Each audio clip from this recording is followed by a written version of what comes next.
بەڕێزان ئەندامانی پەرلەمان سەبارەت بەو دۆخەی کە دوێنێ ڕوویدا لە پەرلەمانی کوردستان و سەبارەت بە قسەکانی کاک جەلال پەرێشان سەرۆکی فراکسیۆنەکانی پەرلەمانی کوردستان داوایان لە سەرۆکی فراکسیۆنی پارتی کرد بۆی داوای لێبوردن بکە.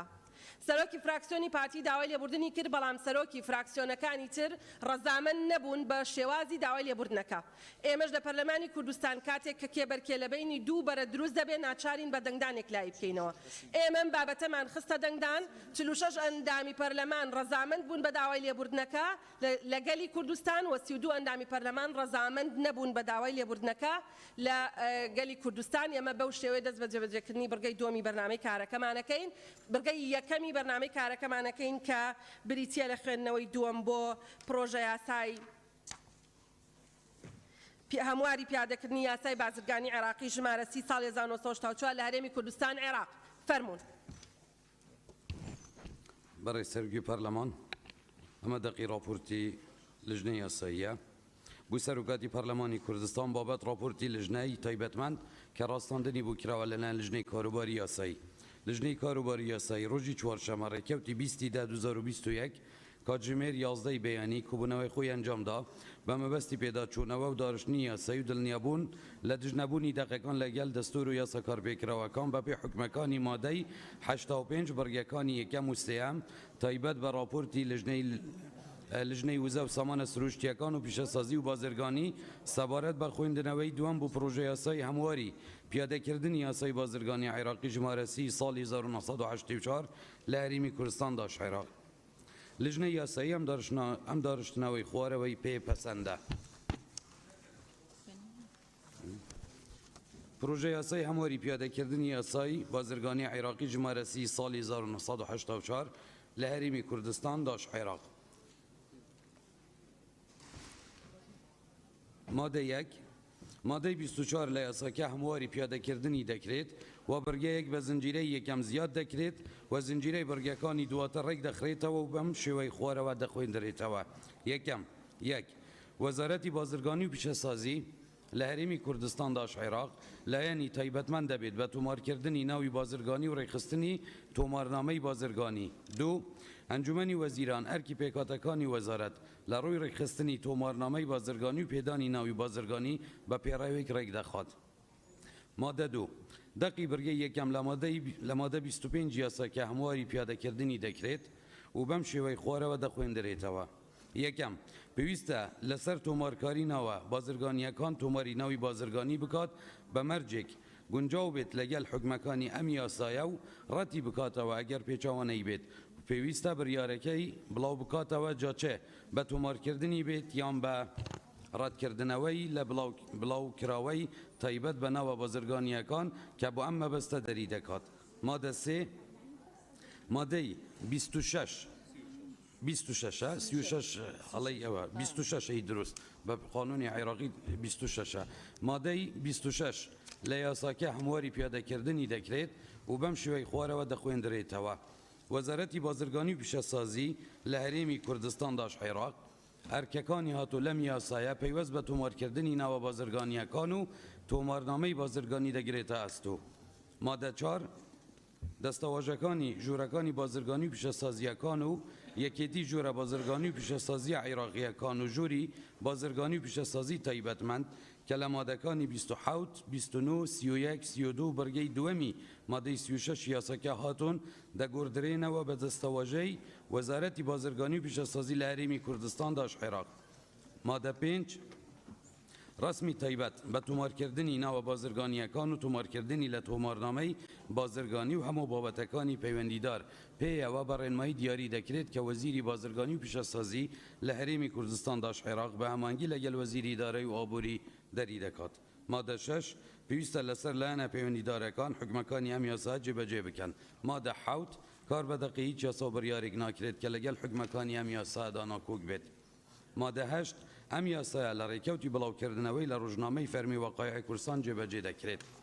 هۆیەکانی دەرچوواندن بە مەبەستی ڕێکخستنەوەی تۆمارنامەی بازرگانی و تۆمارکردنی ناو بازرگانیەکان و ڕاستپاردنی بەلایەنێکی فەرمی کە وەزارەتی بازرگانی و پیشەسازیە لە هەرێمی کوردستان داش عێراق ئەم یاسا دەرچوێندرا.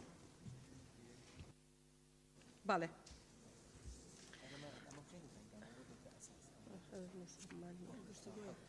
چەند ئەندامی بەڕێزی پەرلەمان لەگەڵەوەی ئەوە بکەینە بنەما بۆ مناقەشە راپۆرتەکە بە کۆی دەنگ فەرمونون ناونیشان بخێنەوە.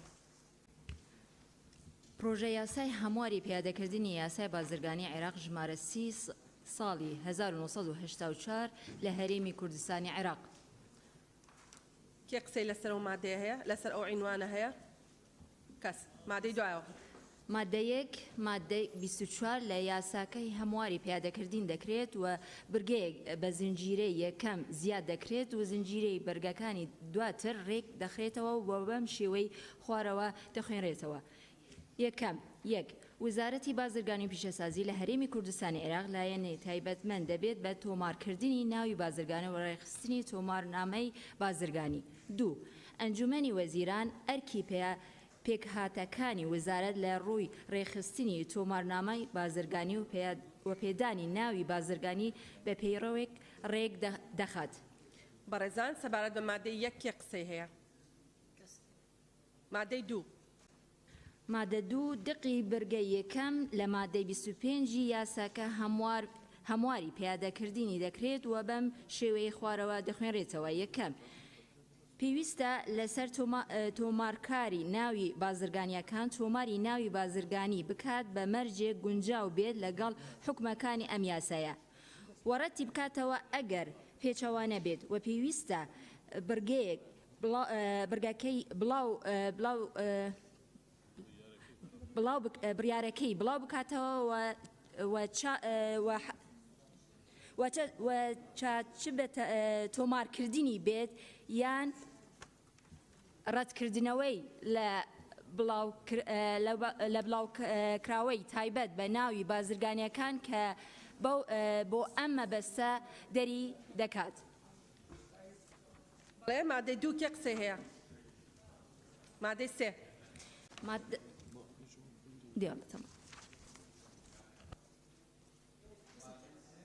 بەڵێ فەرمونون مادەی سێ مادەی 36 لە یاساکە هەمواری پیادەکردنی 36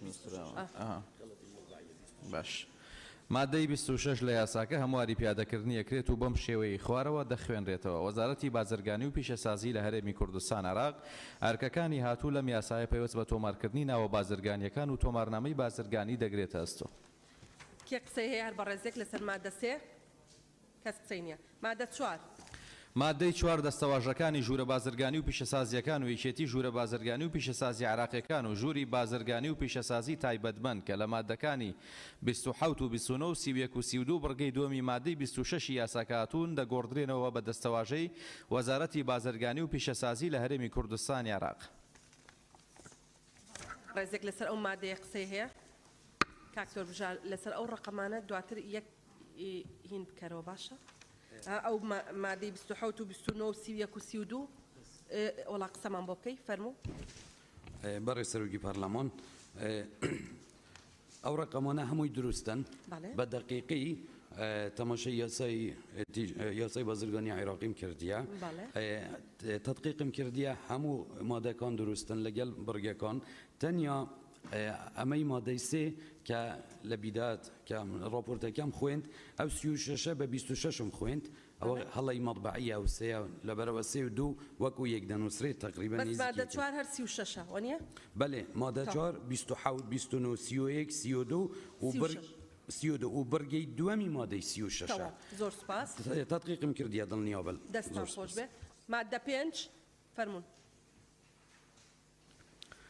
مادەی 5 ڕسمی تایبەت بە تۆمارکردنی ناوە بازرگانیەکان و تۆمارکردن لە تۆمارنامەی بازرگانی و هەموو بابەتەکانی پەیوەندیدار پێوە بە ڕێنمایی دیاری دەکرێت کە وەزیری بازرگانی و پیشەسازی لە هەرێمی کوردستان عێراق بە هەماهەنگی لەگەڵ وەزیری دارایی و ئابووری دەری دەکات. هەر بەڕێزێک قسەی هەیە لەسەر مادە 5 فەرموو. قسەت هەبوو قسە بکە فەرموو. قەینا ئاگامان لێنە. بەڕێز سەرۆکی پەرلەمان لە مادەی 4 ژوورە بازرگانی و ژوورە تایبەتمەندەکان هەمویان دەبنە وەزارەتی بازرگانی. ئەی ئەو ژوورە بازرگانیە لە هەرێمدا هەن لەکوێ تعریف دەکرێن؟ کاکتۆر بژار بەڵێ. بەڕێ سەرۆکی پەرلەمان دەستەواژەکانی ژوورەکانی بازرگانی و پیشەسازیەکان و یەکێتی ژوورە بازرگانی و پیشەسازیە عێراقیەکان و ژووری بازرگانی و پیشەسازی تایبەتمەند ئەمانە هەرسێکیان بە عەرەبی لە قانونی تیجارەی عێراقیدا هاتوون لە مادەکانی 27 و 29 و 31 و 32 و بەرگەی دووەمی مادەی 36 ئەوە تایرە وازەحە ئەوانە هەموو لە هەر جێگایەک ئەم دەستەواژانە هاتبن لەو مادانەی کە ئێستا ئاماژەمان پێدا ئەمە گیان دەگرێتەوە وەزارەتی بازرگانی و پیشەسازی لە هەرێمی کوردستان. بەڵێ زۆر سوپاس. مادەی 5 کەس قسەی هەیە لەسەر مادەی 5 مادەی 6 مادەی 6 پێویستە لەسەر لایەنە پەیوەندیدارەکان حکومەکانی ئەم یاسایە جێبەجێ بکەن. بەڵێ کێ قسەی هەیە کەس قسەی نییە بە بەڕێز وەزیری کشت و کاڵ و تیمەکەی بڵێن بابێتە ژوورۆ لە دیوانە بەڵێ مادەی 6 کەس قسەی نییە حوت مادەی حوت کار بە هیچ دەقی یاسا و بڕیارێک ناکرێت کە لەگەڵ حکومەکانی ئەم یاسایە ناکۆک بێت. هەر بەڕێزی قسەی هەیە لەسەرەمە مادەی 8 فەرموو کاکتەشەوە مادەی 8 ئەم یاسایە لە ڕێکەوتی بڵاوکردنەوەی لە ڕۆژنامەی فەرمی و قایعی کوردستان جێبەجێکرێت. هەر بەڕێزی قسەی هەیە فەرموون هۆیەکانی دەرچواندن بە مەبەستی ڕێخستنەوەی تۆمارنامەی بازرگانی و تۆمارکردنی ناوە بازرگانیەکان و ڕاستپاردنی بەلایەنێکی فەرمی کە وەزارەتی بازرگانی و پیشەسازیە لە هەرێمی کوردستان ئاراغەم یاسایە دەرچوێنرا. بەڵێ کێ قسەی هەیە لەسەر هۆیەکانی دەرچواندن تەواو زۆر زۆر سوپاس بۆ لیژنەی وزە لیژنەی کشت و کاڵ فەرموون دەست خۆش دەستان خۆش حازریکەن بۆمان هەفتەی داهاتوو بۆ دەنگدان قانونی با بمێننەوە کشت و کاڵ بابێن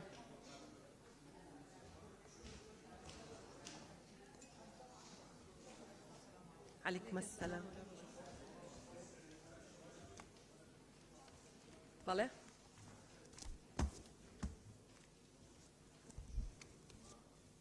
نزیکی یەکتری دانیشن حواڵە بکەن شوێنێک بۆ کاک حاجی سەفین دانێن کاک حاجی جەنابەت جێگری فەرموو ئەی کێ ئەی کاک تو ئەندامی تەواو دانیشە دانیش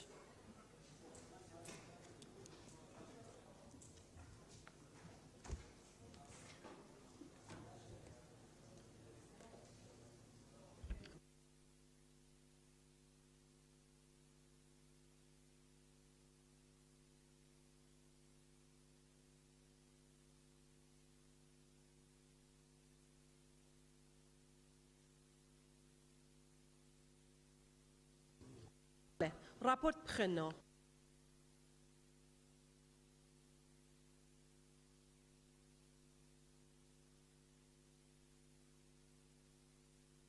بەڵێ بەڕێزان راپۆرتەکە لە بەردەستانە هەر ئەندامێکی بەڕێزی پەرلەمان لەگەڵەوەی راپۆرتەکە بکرێتە بنەما چەند ئەندامی لەگەڵە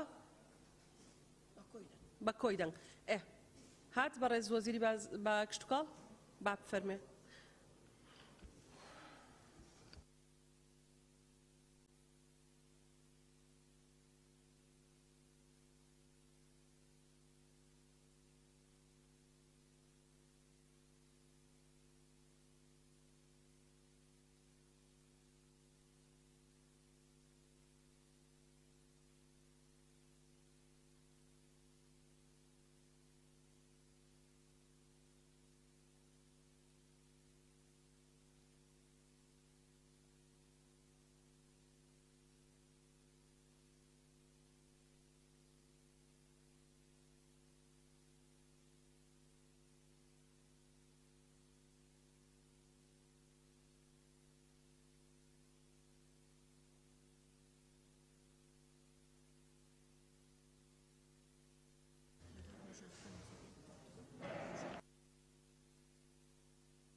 بەناوی پەرلەمانی کوردستان بە گەرمی بە خێراتنی بێگەر تاڵەبانی وەزیری کشت و کاڵەکەین بەخێر بێن لەگەڵ تیمی هاوتایی کە لەگەڵی تیمی ستافی یاوەری کە لەگەڵی هاتوون بەخێر بێن سەرچاو بێگەرخان داوات کردبوو دوو کەسی تەکنیکی لەگەڵ دانیشێ وانە بەڕێزان ئەندامانی پەرلەمان بێگەرخان داوای کردبوو دوو کەسی کە تەکنیکی لە مەجای بنەتۆ و شارەزان بێن لەگەڵی دانیشن چەند ئەندامی بەڕێزی پەرلەمان لەگەڵ ئەوەیە کە شاندەکە بە تەواوەتی بێنە ژوورەوە بەڵێ زۆر سوپاس فەرموون دەتوان مانگیان کەن بەڕێز وەزیری کشت و کاڵ زۆر سپاس جەنابی سەرۆکی پەرلەمان سپاس بۆ ئەندامانی پەرلەمان بەڵێ بەخێر بێن بەڵێ فەرمونون دەست بە خوێندنەوەی راپۆرتەکە بکەن.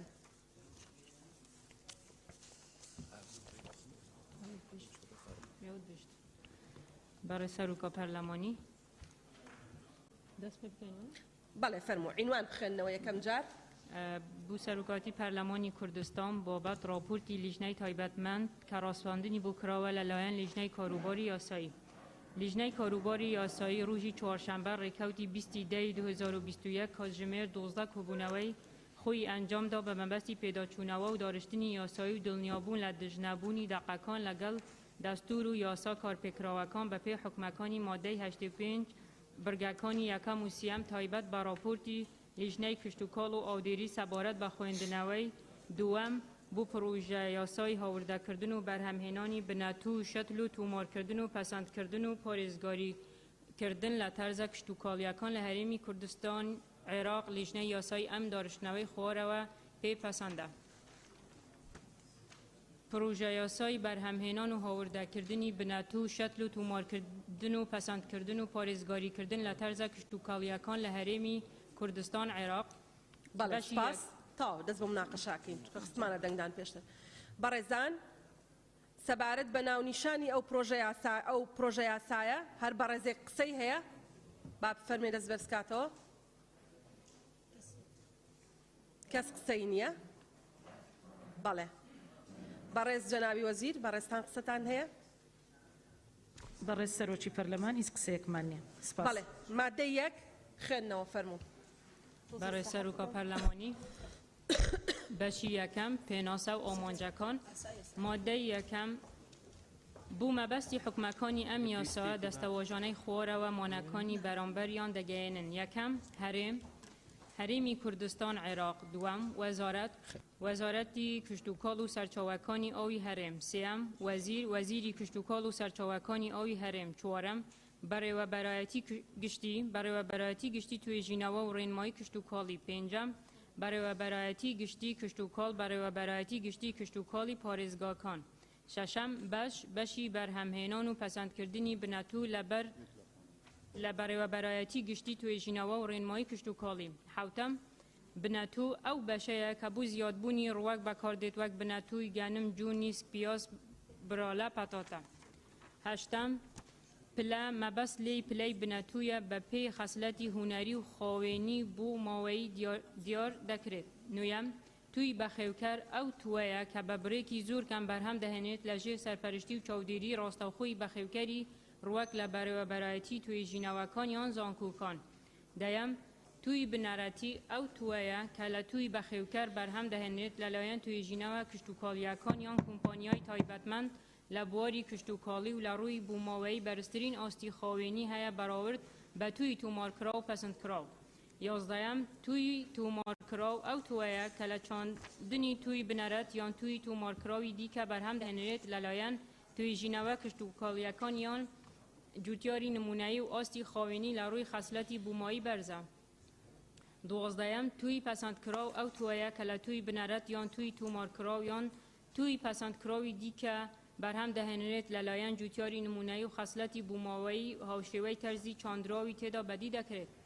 سێزدەیەم شەتل ڕوەکی گۆڕاو یان هەمیشەیی کە لە نەمامگەکان دەچێنرێت زیاد دەبێت بوو مەبەستی بازرگانی و دەستە و دەستکردنی لە چاڵاکی کشتوکاڵیدا.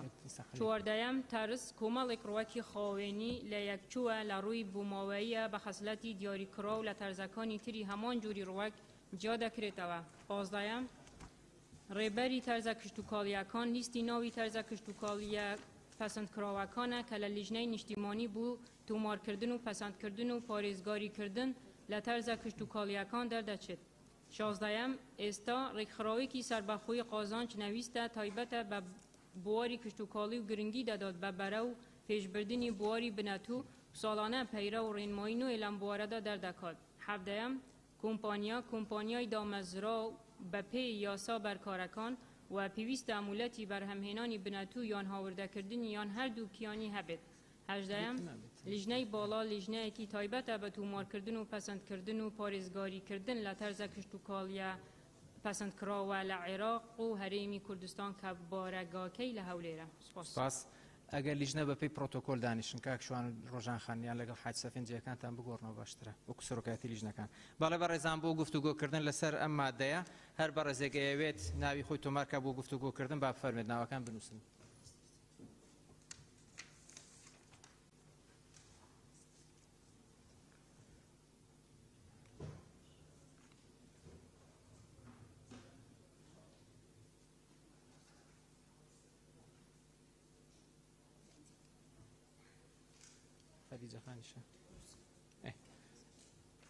ئەم بەڕێزانە یانەوەی گفتوگۆکەن لەسەر مادەیەکەم خەدیجە خان دکتۆرە گەلاوێژ گوڵستان خان لەنجە خان کاگنزار.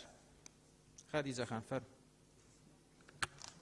بەڕێز سەرۆکی پەرلەمان لە ڕاستیدا من تەنیا پرسیارێکم هەبوو جەنابی وەزیریش بەخوی لێرە ئامادەیە ئەگەر تەماشای برگەی دەیەم بکەین کە باسی توی بنەڕەتی دەکات دەڵێ ئەو تویەیە کە لە توی بەخێوکار بەرهەم دەهێنرێت لەلایەن توێژینەوە کشتتوکاریەکان و هەروەها لە برگە 11میش عینەن ئەو دەستەواژە هاتووە ئێمە کاتی خۆ لە لیژنە یاسایی زۆر لەسەر ئەو دەستەواژەیە قسەمان کرد و مناقشەمان کرد بەرام لەبەرەوەی کە ئێمە وەکو لیژنەی تایبەتمەند نەبووین ینی پێمان وابوو کە ئەوە مەبەستی سنتەری توێژینەوەی کشتتوکاریەکانە نازانم ئەوجا ئایا مەبەستیان ئەوەیە چونکە ئەگەر وانەبی نازانم معنایەکی ئەو توی ناگەینیتن چۆن ینی تو لەلایەن توژینەوە بەرهەم دێتن ئەگەر ڕوونکردنەوەیەکمان بداتێ چونکە لە مادەی 12 باسی سنتەری توژینەوە کشتتوکاریەکان کراوە ئایا لێرەش مەبەست هەمان شتەیان بابەتێکی ترە. سپاس. دکتۆرە گەلاوێژ فەرموو.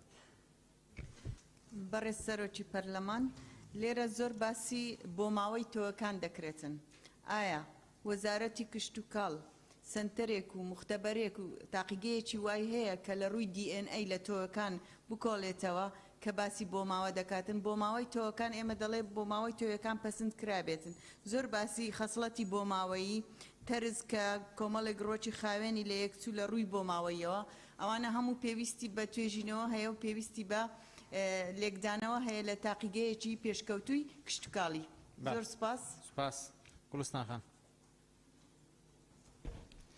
برای سروکی پارلمان بسیار من چه وزارت جناب سروک یعنی جناب وزیر جواب بداتن یانجی لجنه یاستایی جواب بداتن سبارت ماده ای که خالا هفته بحث بناتو کردیه تنیا باسی هندێک جوری بناتو کردیه و شوازی دارشتن یاسایی بس ترکیز کردیه سر محاصیل حقلیه و پدویه همو جوری کی بخوا بگیرید یان یاسا تنیا بو محاصیل حقلیه بید وکو جوری بناتوی باغداری و دارستانیش بید. ممنون. زور سپاس. سپاس. لنجه خان. سپاس. برای سەرۆکی پەرلەمان بەخێرهاتنی بەڕێز وەزیری کشتتوکاڵ و شاندیاوەری دەکەم لە مادەی یەکەم لە خاڵی هەفتەم ئەو بەشەی کە بۆ زیادبوونی ڕوەک بەکاردێ وەک بنەتۆی گەنم جۆنی سک پیاز برالا پەتاتە چەند خاڵێکدان درایە طبعاً پێشنیار دەکەم کە لە کۆتایی هاوشێوەکانیان دابندرێ لۆی زیاتر نەبی ینی دیاری بیکەوە هاوشێوەی ئەو تۆیانەیە نەککە ینی بۆچوونی من ئەو چەند خاڵە وای لێ دەکا کەشتی تریش بگرتەوە. زۆر سپاس. سپاس. کاگنزار. بەڕێز سەرۆکی پەرلەمان وێ ڕای بە خێراتنمان بۆ جەنابی وەزیر و شاندەکەی دوو تێبینیم هەیە لە مادەی یەک لە خاڵی شەشەم بەشی بەرهەمێنان و پەسەندکردنی بنەتۆ لە بەڕێوەبەرایەتی گشتی توێژینەوە و ڕێنمایی کشتتوکاڵی ئایا ئەو بەڕێوەبەرایەتیە لەکوێ دەبێت سنتەرەکەی چونکە بەهۆی فراوانی پارێزگاکانی کوردستان ئەو بەڕێوەبەرایەتە لەکوێ دەبێت لە سنتەری پارێزگار دەبێت یاخود لە شوێنەکانی تر دەبێت لە خاڵی دووەمیش لە حوتەم بنەتۆ ئەو بەشەیە کە بۆ زیادبوونی ڕوەک بەکاردێ وەک بنەتۆی گەنم و جۆ و نیسک و براڵە و پەتاتە و ئیلاخیری پێمان باشە ئەو ناوانەی ئیلاخیری ئەو ناوانەش ئیزافە بکرێن بنەتۆیەکان چوسی تر لەم یاسایە جێگای دەبێتەوە. زۆر سپاس. سپاس. کاک شێخ زایر فەرموو. بەڕێز سەرۆکی پەرلەمان وڵات تێبینیەکەی من لەسەر ئەوەیە یازدەم و چواردەیەم لە یازدەم باسی تەرز دەکا لە چواردەمیش باسی پێناسەی تەرز دەکا وا باشە پێناسەکان لە پێشووتر بکرێت لە ئەوی زاراوەکە مەفهوم بیت و زۆر سپاس. سپاس. بەڕێز جەنابی وەزیر ئەگەر ڕاوسەرنجێکتەیە فەرموو. بەڕێز سەرۆکی پەرلەمان زۆر سوپاس دەمەوێت لە سەرەتادا وەڵامی پەرلەمانتارانی بەڕێز بدەمەوە.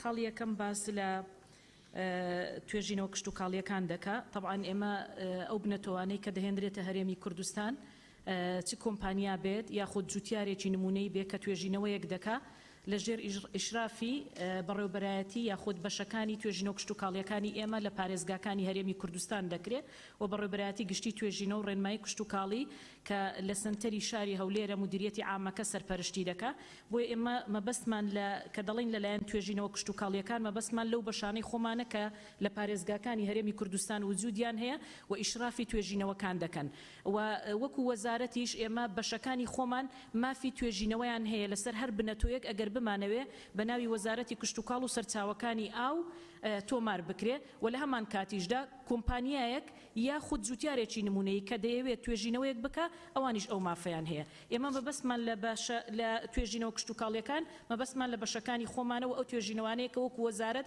ئەنجامی دەدەین و دواتر تەزیل دەکرێت بە ناوی وەزارەت و مافی بڵێن پەسەندکردنەکە بۆ خودی وەزارەت و حکوومەت دەبێت کە سەرپەرشتی دەکا لە خاڵی دووەم بەڕێز دکتۆرە گەلاوێژ باسی تاقیگەی بۆ ماوەی کرد بەڵێ ئێمە هەموو ئەو تاقیگانەی کە پەیوەستن بە ئەو لیژنە باڵایی کە سەلاحیەتی هەیە لە تۆمارکردن و پەسەندکردن و بڵێن توێژینەوە لەسەر جۆری بنەتەوەکان دادەمەزرێنین لە وەسەنتەرەکەشیان لە پایتەختی هەرێمی کوردستان دەبێت خاڵی سێهەم لەسەر بابەتی جۆرەکانی بنەتۆ طبعا ئێمە لە خاڵی حوتەم باسی بنەتۆمان کردووە منیش پشگیری ئەو خاتونە دەکەم کە ئیزافەیەکی بۆ کردین کە دەڵێ هاوشێوەکانیان دابنرێت چونکە ئێمە تەنها مەبەستمان لە جۆری ئەو بنەتۆیانە نییە کە لێرە ئاماژەمان پێداوە بەڵکو هەردوو جۆرەکەیەتی بەوانەش کە لە بواری باخداریشدا بەکاردەهێنرێن دووبارە سەبارەت بە ئەو بەڕێوەبەرایەتی توێژینەوە کە ئەرکی پێسپێردراوە لە ناو پرۆژە یاساکەدا بەڵێ سنتەرەکەی لە شاری هەولێر دەبێت و خاڵێکی تر باسکرا سەبارەت بە خاڵی 11 و 14 لەسەر بابەتی تەرز کە ینی لەسەر خودی پێناسەکان بوو من پێم وایە لە ناو بڵین ئەو خاڵانەی کە دیاریمان کردو لە دەستپێکدا پێناسەکان بە وازەحی دیارە لەبەرەوە ئێمە لەگەڵ هیچ ئاڵوگۆڕێک نین بەڕێز سەرۆکی پەرلەمان ئێمە لە ناو پرۆژە یاساکەماندا یەک دوو بڵین دەستەواژە هەیە دەمانەوێ ئاڵوگۆڕی تێدا بکەین لە خاڵی شەشەم ئێمە بەشمان نووسیوە نووسراوە بەشی بەرەمهێنان و پەسەندکردنی بنەتۆ لە بەڕێوەبەرایەتی گشتی توێژینەوە و ڕێنمایی کشت و کاڵی لەبەرەوەی ئێستا ئەم بەشە بە حکمی دامەزراندنی ئەم لیژنە باڵایە دەبێ ببێتە بەڕێوەبەرایەتی و ئێمە نووسراوی فەرمیمان کردووە بۆ ئەنجومەنی وەزیران و وەزارەتی دارایی تاوەکو ئیستحداسی ئەم بەڕێوەبەرایەتیە بکەین بۆیە داوا دەکەین کە هەم بەڕێزان لە لیژنەی یاسایی هاوکارمان بن هەم ئەندامانی پەرلەمان ئێمە خاڵی شەشەم پێناسەی بەش دەگۆڕین بە بەڕێوەبەرایەتی ینی بەڕێوەبەرایەتی بەس بەشەکە دەکەینە بەڕێوەبەرایەتی پێشنیار دەکەین کە ئەم بابەتەمان بۆ چارەسەر بکەن خاڵێکی ترمان هەیە لە پێناسەی کەمیان هەژدەهەم پێناسەی لیژنەی باڵامان هەیە کە دەڵێ لیژنەیەکی تایبەتە بە تۆمارکردن و پەسەندکردن و پارێزگاریکردن لە تەرزە کشت و کاڵیەکان لە عێراق و هەرێمی کوردستان ئێمە لەبەرەوەی کە ئێمە بڵێن عێراق خاوەنی دوو قانونی تایبەتمەندە بەخۆی بۆ ئەو پرۆژە یاسایی کە ئێمە پێشکەشی جەنابتانمان کردووە ئێمە هەردوو قانونەکەی عێراقمان کۆ کردوتەوە لە ناو یەک قانون بۆ هەرێمی کوردستان و ئەو لیژنە باڵایش کە دروست دەبێ لیژنەیەکی باڵایە لە دوو لیژنەی کە لە عێراق هەیە ئێستا لە عێراقدا دوو لیژنە هەیە یەکێکیان بە مەبەستی تۆمارکردن و پەسەندکردنی بنەتۆ و پارێزگاریکردنە لیژنەی دووەمیش بۆ پەرەپێدان و زیادکردن و دابەشکردنی بنەتۆیە و لەبەرەوەی ئێمە لیژنەکانمان دەمت کردووە لەگەڵ یەکتری لەناو ئەو قانونە ئێمە یەک لیژنەمان دەبێ کە هەردوو مەهامەکە جێبەجێ دەکا بۆیە پێشنیار دەکەین خاڵی هەژدەیەم پێناسەی لیژنەکە بەو شێوەیە ئەگەر بکرێت بە ڕێزان لە لیژنەی یاسایی و ئەندامانی پەرلەمانی کوردستان هاوکارمان بندا بڕێژرێتەوە لیژنەیەکی تایبەتە بە تۆمارکردن و پەسەندکردن و پارێزگاریکردن لە تەرزە کشت و کاڵیەکان و پەرەپێدان و زیادکردن و دابەشکردنی بنەتۆی گونجاو لە عێراق و هەرێمی کوردستان کە بارێگاکەی لە هەولێر دەبێت زۆر سوپاس زۆر سوپاس لیژنەی تایبەت ببورە جەنابی سەرۆکی پەرلەمان خاڵی 12 ئێمە لە تقری ینی لە راپۆرتی لیژنەی یاسایی ئاماژەی پێدراوە تۆوی پەسەندکرا و نووسراوە دەمانەوێت ئەو دەستەواژە مستەڵەحێکی علمیە بیگۆڕین بە تۆوی باوەڕپێکراو چونکە مستەڵەح علمیەکەی خۆی تۆوی باوەڕپێکراوە. زۆر زۆر سپاس. بەڵێ زۆر سپاس. لیژنەی تایبەتمەند فەرمون لیژنەی یاسایی و لیژنەی کشتتوکاڵ. کاک بژار. بەڕێ سەرۆکی پەرلەمان بەخێرهاتنی جەنابی وەزیر دەکەم. ئەو پێشنیارانەمان نووسی تێبینیەکانی وەزارەت چکە پرۆژەی وەزارەتی معنیە لە بەرچاو دەگیرین ئینشاءالله. پێشنیارەی کاک شێخ زاهر پێشنیارێکی معقولە محتەمەلە جەنابی وەزیر کە جوابیدا بە شێوەیەکی تر جەنابیان تێگەیشتە بێت. مەبەستی کاک شێخ ئەوە بوو کە دەستەواژە کە دێت تەرس هاتووە کەواتە پێویستە تەرس لە بیدا تعریف بکرێ بۆ ئەوەی کە بگەینە سەر دەستەواژەیەک یەکسەر تعریفەکە پێشتر ڕۆم ببێتەوە لەبەرەوە پێشنیارە ئێمەش لەگەڵین وەکو لەژنە. زۆر سپاس. بەڵێ کاک شوان ئەگەر ڕێیەکتانە وەکو لیژنەی کشتتوکە. کاک حاجی ئەگەر تێبینیتان نییە فەرم بچنە سەر بەشی دووەم بەرهەمێنانی بنەتۆ و شەتڵ و ڕێکارەکانی مادەی 2. بەشی دووەم بەرهەمهێنانی بنەتۆ و شەتل و ڕێکارەکانی مادەی 2 بە پێی حکومەکانی ئەم یاسایە بەرهەمهێنانی بنەتۆ و شەتل و ڕێکارەکانی لە ڕێگای مۆڵەتی فەرمی دەبێت. بەڵێ بەڕێزان هەر بە ڕێزێگەی گفتوگۆ لەسەر مادەی 2 کا با دەست بەرزکاتەوە. کەس نییە. مادەی دوای ئەو مادەی 3. مادەی 3 مەرجەکانی بەدەستهێنانی مۆڵەتی فەرمی بەرهەمهێنانی بنەتۆ و شەتل و ڕێکارەکانی. یەکەم پێشکەشکردنی داواکاریەک بۆ بەش بە مەبەستی وەرگرتنی مۆڵەتی بەرهەمهێنانی بنەتۆ. دووەم داواکاریەک ئەمانەی خوارەوە لەخۆ دەگرێت. یەکەم ناونیشانی بەرهەمهێن. 2 شوێنی چێلگەکە. 3 جۆر و تەرز و پلەی بنەتۆ. خاڵی سێم پێشکەشکردنی بەڵگەنامەی خاوەندارێتی یان مافی هەڵسوکەوت پێکردن یان بەکرێگرتنی زەویەکە. 4 پێویستە بەش هەڵبستێت بە بەرزکردنەوەی داواکاری کۆمپانیا بۆ بەڕێوەبەرایەتی گشتی بە مەبەستی پێدانی مۆڵەت. 5 پێویستە بەڕێوەبەرایەتی گشتی بڕیار بدات بە پەسەندکردنی یان پەسەند نەکردنی داواکاریەکە لە ماوەی 30 ڕۆژ لە ڕێکەوتی وەرگرتنی داواکاریەکە و لە ئەگەری وەڵام نەدانەوە لە ماوەی دیاریکراودا داواکاریەکە بە پەسەند نەکراو ئەژمار دەکرێت. 6 ئەگەر داواکاریەکە پەسەند نەکرا دەبێت هۆیەکە ڕوون بکرێتەوە و داواکار بۆی هەیە لە ماوەی 15 ڕۆژ تانە لە بڕیاری پەسەند نەکردن پێشکەش وەزیر بکات و دەبێت وەزیریش لە ماوەی 30 ڕۆژ وەڵامی تانەکە بداتەوە و لە ئەگەری وەڵام نەدانەوە تانەکە بێگلاکەرەوە لە بەڕژەوەندی تانە لێدەر ئەژمار دەکرێت.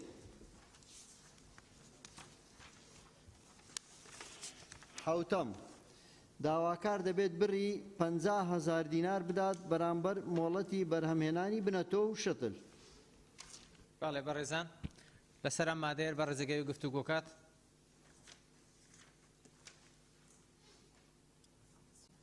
ئێستا ناوەکان کاک نزار کاک دکتۆر زێدان کاک شێخ زاهر دکتۆرە گەلاوێش حەسیبەخان.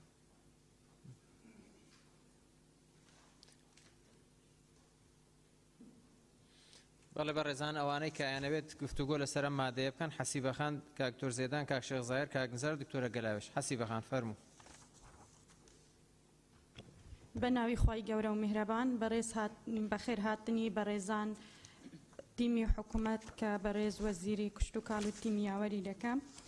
سەبارەت بە مادەی 3 لە مەرجەکان بڕگەی یەکەم پێشکەشکردنی داواکاریەک بۆ بەش لێرە پێشنیاریەوەکەم کە ئەمەی لەگەڵ زیاد بکرێت پێشکەشکردنی داواکاریەک بۆ بەشی بەرهەمهێنان و پەسەندکردن بە مەبەستی وەرگرتنی مۆڵەتی بەرهەمهێنانی بنەتۆ.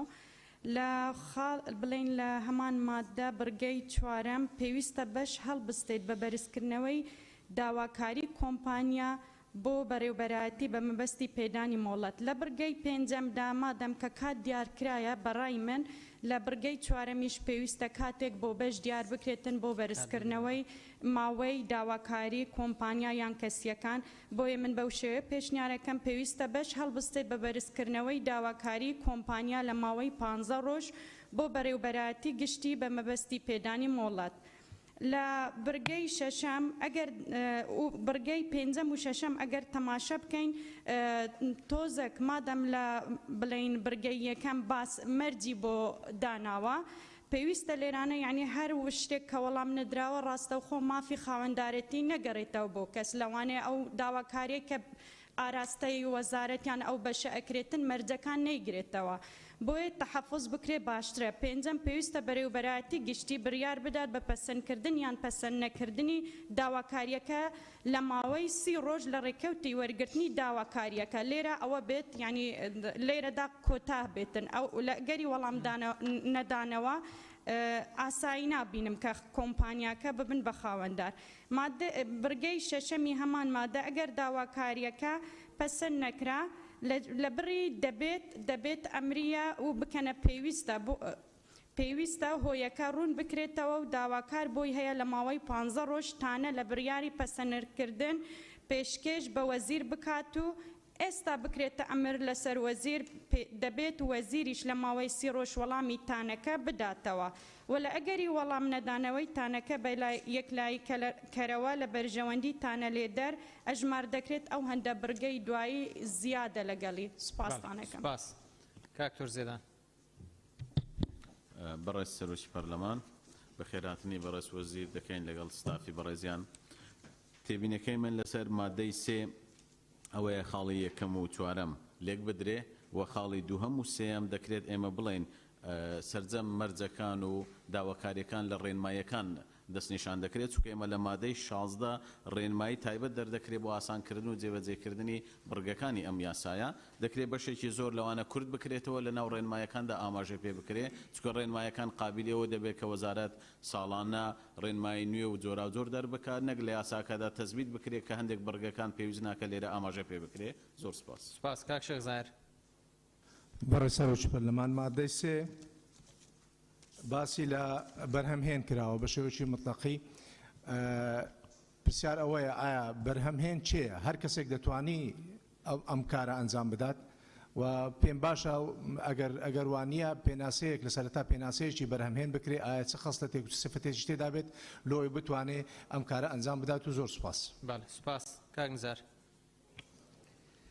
بەڕێز سەرۆکی پەرلەمان تێبینی من لە مادەی سێ لە خاڵی شەشەم ئەگەر داواکاریەکە پەسەند نەکرا دەبێت هۆیەکانی ڕوون بکرێتەوە داواکاری بۆی هەیە لە ماوەی 15 ڕۆژتانە لە بڕیاری پەسەند نەکردن پێشکەش هەڵەیەکی ئیملایی هەیە ئەبێ بە وشەی بە بۆ وەزیر بکات و دەبێ وەزیریش لە ماوەی 30 ڕۆژ من ئەم 30 ڕۆژەم پێ زۆرە بۆ وەڵامدانەوەی وەزیر ئەگەر بکرێتە 15 ڕۆژ باشە زۆر سپاس دکتۆرە گەلاوێش بەڕێز سەرۆکی پەرلەمان مادەی سێەم یەکەم پێشکەشکردنی داواکاریەک بۆ بەش ئەگەر وەکو ئەوەی کە جەنابی وەزیر پێشنیاری کرد بەش نەمێنێ ببێتە بەڕێوەبەرایەتی دەبێت ئەلێرەش چاک بکرێتەوە ببێتە داواکاریەک بۆ بەڕێوەبەرایەتی بە بەبەستی وەرگرتنی مۆڵەتی بەرهەمهێنانی بنەتەوە و لە خاڵی دووەم جۆر و تەرز و پلەی بنەتەوە لێرە پلەی بنەتەوە مەبەستی چێ چ پلەیەک مەقبولە پلەکە لەوێ باس پێناسەی کراوە ئایا چیە بەڵام چ پلەیەک لێرە مەقبولە لە بۆ داواکاریەکە لە بۆ هێنان بەنسبەت چوارەم عینەن لەوێش پێویستە بەش بکرێتە بەڕێوەبەرایەتی بەڵام خاڵی شەشەم ئەگەر بێت و لە ئەگەری وەڵام نەدانەوە تانەکە بە یەکلاکەرەوە لە بەرژەوەندی تانە لێدەر ئەژمار بکرێت بەڵام لێرە ئەوە لە ڕووی یاساییەوە مەسەلەن زۆر جار ئەگەر هاتوو ئەو معاملاتە بەدەست وەزیری ناگاتنیان تانەکە جواب نادرێتەوە ناکرێت ئەوە بمینێتن چونکە لەوانەیە ڕێنماییەکانی لەسەر جێبەجێ نەبێ خاڵەکانی لەسەر جێبەجێ نەبێ بۆیە باشترە ئەم بەشەلا بدرێتن سپاس بەڕێز جەنابی وەزیر فەرموون زۆر سپاس بەڕێز سەرۆکی پەرلەمان بەڵێ حەسیبە خانم باسی مادەی سێم بڕگەی یەکەمی کرد ئێمە پێشنیارمان کرد لە خوێندنەوەی مادەی یەکەم کە بەش بکرێتە بەڕێوەبەرایەتی و پێناسەی بەڕێوەبەرایەتیش لە پێشودا کراوە بۆیە دووبارە لێرە بە پێویستمان نەزانیوەتەوە ئاماژە بە پێناسەکەی بکەینەوە بۆیە ئێمە لەگەڵ ئەوەین وشەی بەش لێرەش بگۆڕێ بە بەڕێوەبەرایەتی و پێناسەکەش کراوە پێویست بە دووبارەکردنەوەی ناکە سەبارەت بە ئەگەری وەڵام نەدانەوەی کۆمپانیاکان نەبن بە خاوەندەر طبعاً ئێمە لە پرۆژەکەی خۆمان لە ڕاستیدا ئەم خاڵەمان دانە نابوو بەڵام دواتر لە مناقەشەی نێوان ئێمە و بەڕێزان لە لیژنەی یاسایی ئەوان بە پێویستیان زانی کە جاری وا هەیە ئەو تەعنانەی کە پێشکەش دەکرێت زۆر ئیهمالی تێدا دەکرێت زۆر دەمێنێتەوە یاکو پێویست یعنی وەڵام نادرێتەوە و بۆ ئەوەی کە وەزیر یان بەڕێوبەری گشتی ناچار بێ لە وادەی دیاریکراوی خۆیدا کە پەسەندکراوی مەجلیسی شورایە بەپێی قانون ئەم سی ڕۆژە کە دیاری کراوە پێویستە تەعنەکە وەڵام بداتەوە ئەمە بۆ ئەوەیە کە ئێمە یعنی ئیجباری وەزیر یان بەڕێوبەری گشتی بکەین لە وادەی قانونی خۆیدا وەڵامی خۆی بداتەوە داواکار کە پێشکەشی کردووە و هۆکارەکە ڕوونکاتەوە بۆچی ئەو تەڵەبیە پەسەند نەکراوە و ئەگەر ئیهمالی کرا لەلایەن وەزیر یان لەلایەن بەڕێوبەرە گشتیەکە حەقی ئەو کەسەیە کە بڵێن داواکەی پێشکەش کردووە بڵێن ببێتە خاوەنداریەتەکەی یعنی لەو منتەڵەقەوە ئەو دەستەواژەیە زیاد کراوە یان ئەم ڕستەیە زیاد کراوە بۆ ئەوەی کە ئیهمالی لە وەزیر و بەڕێوبەرایەتە گشتیەکانی وەزارەتی پەیوەندیداردا نەکرێت. سەبارەت بە بڕگەی شەشەم وشەی دەبێت بکرێتە پێویستە ئێمەش پاڵپشتی دەکەین. سەبارەت بە مادەی سێهەم کە باس کرا سێ و چوار لێک بدرێ ئەوە شروطی سابتەیە ئێمە اعتیمادمان کردوتە سەر هەردوو ئەو قوانینەی کە ئێستا لە عێراقدا کاری پێدەکرێت و لەناو ئەو شروطە سابتانەی کە لە قانونەکانی عێراقا هەیە ئێمەش لەسەر ئەو بنەمایە ئەومان هێشتۆتەوە بۆیە پێمان باشە وەکو خۆی بمێنێتەوە.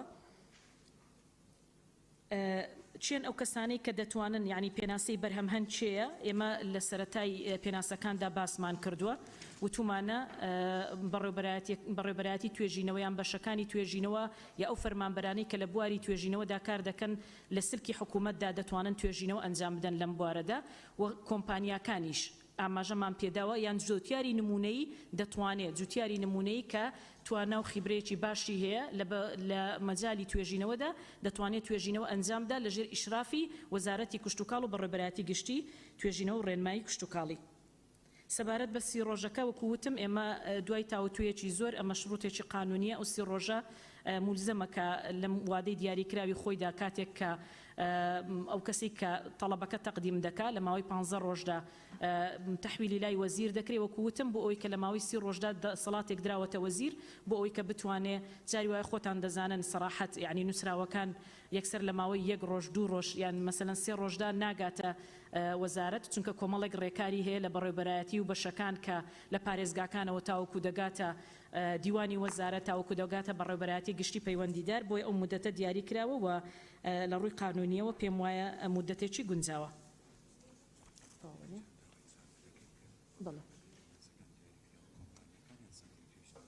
بڵێ باس لە چوار پلای مەقبول کراوە طبعا ئێمە لە پێناسەکاندا دووبارە باسمان کردووە کە بەپێی پێناسەکان دیاری کراوە کۆمپانیا یان سنتەری توێژینەوەکان ئەوانەی کە کار لەسەر مەسەلەی توێژینەوە دەکەن لە وەزارەتی کشتتوکاڵ و تەنانەت لە زانکۆکانیشدا کە توێژینەوەک ئەنجام دەدرێت بەڵێ دەتوانن ئەوانە بنەتۆی گونجاو بەرهەم بهێنن.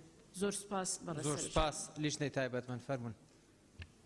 بەڕێز سەرۆکی پەرلەمان سەبارەت بە مادە سێ بە مادەیەکی گرنگ و ئەستیۆریان پڕۆژەیە سا دەبینین چونکە لە عنوانەکەی دیارە تەنیا و مەرج نییە هاتووە مەرجەکانی بەدەستێنانی مۆلەتی فەرمی بەرەمێنانی بنەتۆ و شەتل و ڕێکارەکانی کەواتە شروطیش لەم مادەدا هەیە و ئیجراعاتیش ئەو ئیجراعاتانش ئێمە وەکو لیژنەی یاسایی زۆر پێمان باش بوو چونکە لێرە وەکو قانونێکی خاص ئەگەر لێرە تەحدید بکەین باشترە نە بە بەشێکی لێرە هەبێ و بەشێکی نەبێ ئەگەر وابێ داواکار مافی دەفەوتێت ناتوانێت بچێت بەرامبەر مەجلس شورا تا نەبدات چونکە قانونی مەجلس شورا خۆی دەڵێت ئەگەر لە قانونێکدا ڕێکارەکان دیاریکرابن داواکار و ئەو کەسە بووی نییە بێت پەنا بوو بێتە بەردەم مەجلسی شورا بوتانە لێدان لەبەرەوە ئەو ئیجراعاتانە و ئەو ماوانە زۆر لامان وەکو لیژنەی یاسایی گرنگە و لەگەڵەوەین کە ئەم مادە وەک خۆی بمێنێتەوە و مادەکە خۆی طبیعەتی سروشتی مادەکە هەندێ تێکەڵی پێوە دیارە بەڵام بە دەقیقی ئەگەر تەماشا بکەین بە وردی طبیعەتی مادەکە وا دەخوازێت چونکە مەرجەکان شتێدان جگە لە مەرجەکان ڕێکارەکانی شتێدان بۆیە ئێمەش لەگەڵەوەین ئەم مادەیە وەک خۆی بمێنێت ئەگەر بڕیارماندا لە مادە یەک دواتر لە ڕاپۆرتی دەنگدان بەش بووە بەڕێوەبەراتی اینجا دواتر مادەکان دەبێت هەموو گۆڕانکاری بەسەردا بێتەوە پێشنیارێکی بەجێ زۆر سپاس کاک شوان فەرموو خوارێ ئەوێ ئەم لێ بەڕێز سەرۆکی پەرلەمان بە خێراتنی جەنابی وەزیر و شاندیاوەری دەکەین. ئێمە وەکو لیژنەی کشت و کاڵ و ئاودێری پێشتر بە هەماهەنگی لەگەر لایەنی پەیوەنددار کە وەزارەتی کشت و کاڵ و ئاودێریە گفتوگۆ و مناقەشەی زۆرمان لەسەر ئەو پرۆژە یاسایە کردیە، بۆیە تێبینیمان نییە ئێستا لەسەر بابەتەکان. ئەگەر لە ڕووی ئیملاییەوە شتێکمان بکەوێتە بەرچاو، ئەگەر ناپێم وایە تێبینیمان نابێت. سپاس. فەرمون مادەی 4. مادەی 4 یەکەم ئەو بنەتۆی داواکار بەنیازە بەرهەمی بهێنێت پێویستە تومار و پەسەندکراو بێت لە لێژنەی باڵا. دووەم ڕێگە نادرێت بە بەرهەمهێنانی زیاتر لە یەک تەرزی کشتتوکاڵی بۆ یەک جۆری بەرهەم لە یەک چێلگا. سێم ئەو چێلگەیەی بەکاردێت بۆ بەرهەمێنانی بنەتۆی تەرزێکی دیاریکراو بە هیچ شێوەیەک نابێت چاندرابێت بە تەرزێکی تر لە هەمان زۆر لە ساڵی پێشوو. بەڵێ هەر بەڕێزێگەوێت گفتوگۆ لەسەر مادەیەکە با فەرمێت. کاک شێخزایار و لەنجەخان فەرمون. کاک شێخزایار فەرمون. بەڕێز سەرۆکی پەرلەمان مادەی 4 یەکەم ئەو بنەتوێی داواکار بەنیازە بەرهەمی بێنێت پێویستە تۆمار و پەسەندکراو بێت لە لێژنەی باڵا. من پێشنیاز دەکەم ئەو بنەتوێیە داواکار بکرێتە بەرهەمهێن. داواکار بکرێتە بەرهەمهێن کە بەنیازە بەرهەمی بێنێت. زۆر سپاس. سپاس. لەنجەخان فەرمون. بەڕێز سەرۆکی پەرلەمان پرسیاری من لە مادەی 4 لە خاڵی دووەمە دەڵێ ڕێگە نادرێت بە بەرهەمهێنانی زیاتر لە یەک تەرزی کشتتوکاڵی بۆ یەک جۆر بەرهەم لە یەک کێلگا. طبعاً ئەگەر خاوەن کێلگەکە زەویەکی زۆر فراوانی هەبوو تەرزەکانیش لێک نزیک بوون وەکو گەن و جۆ و گەنمە شامی و ئەوانە، یعنی ئەگەر بەشی بکا لەو حاڵەتەی ڕێی پێدەدرێیان نا. زۆر سوپاس. بەڵێ بەڕێز جەنابی وەزیر فەرموو.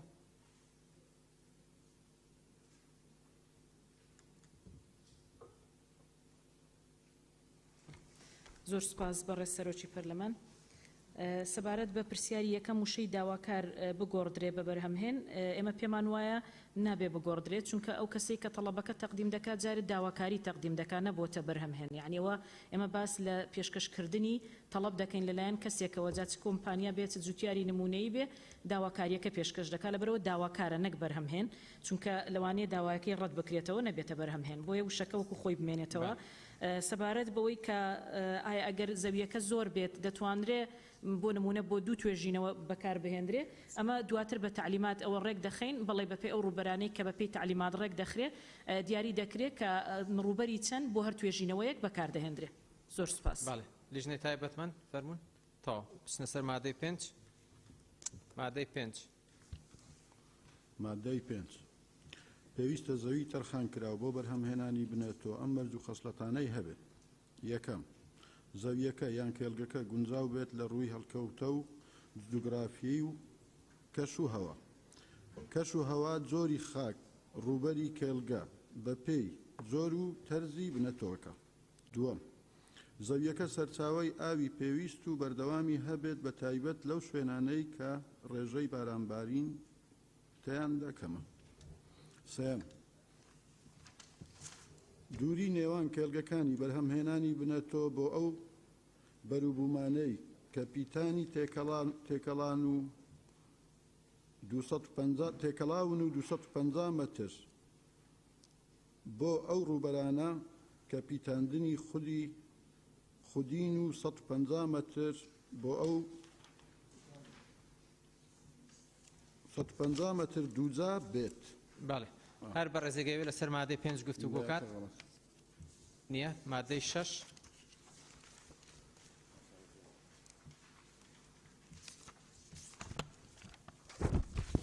مادەی 6 بەرهەمهێنەری بنێتۆ پێویستە ئەم ڕێکارانەی خوارەوە پەیڕەو بکات. یەکەم خاوێنکردنەوە و دەرمانکردنی بنەتۆی بەرهەم هاتوو تەنها لەو کارگانە ئەنجام دەدرێت کە مۆڵەتی دامەزراندنیان هەیە. دووەم لە قوتونان یان داگرتنی بنەتۆی بەرهەم هاتوو لە گوشی تایبەت بە پێی ڕێنماییەکانی بەش.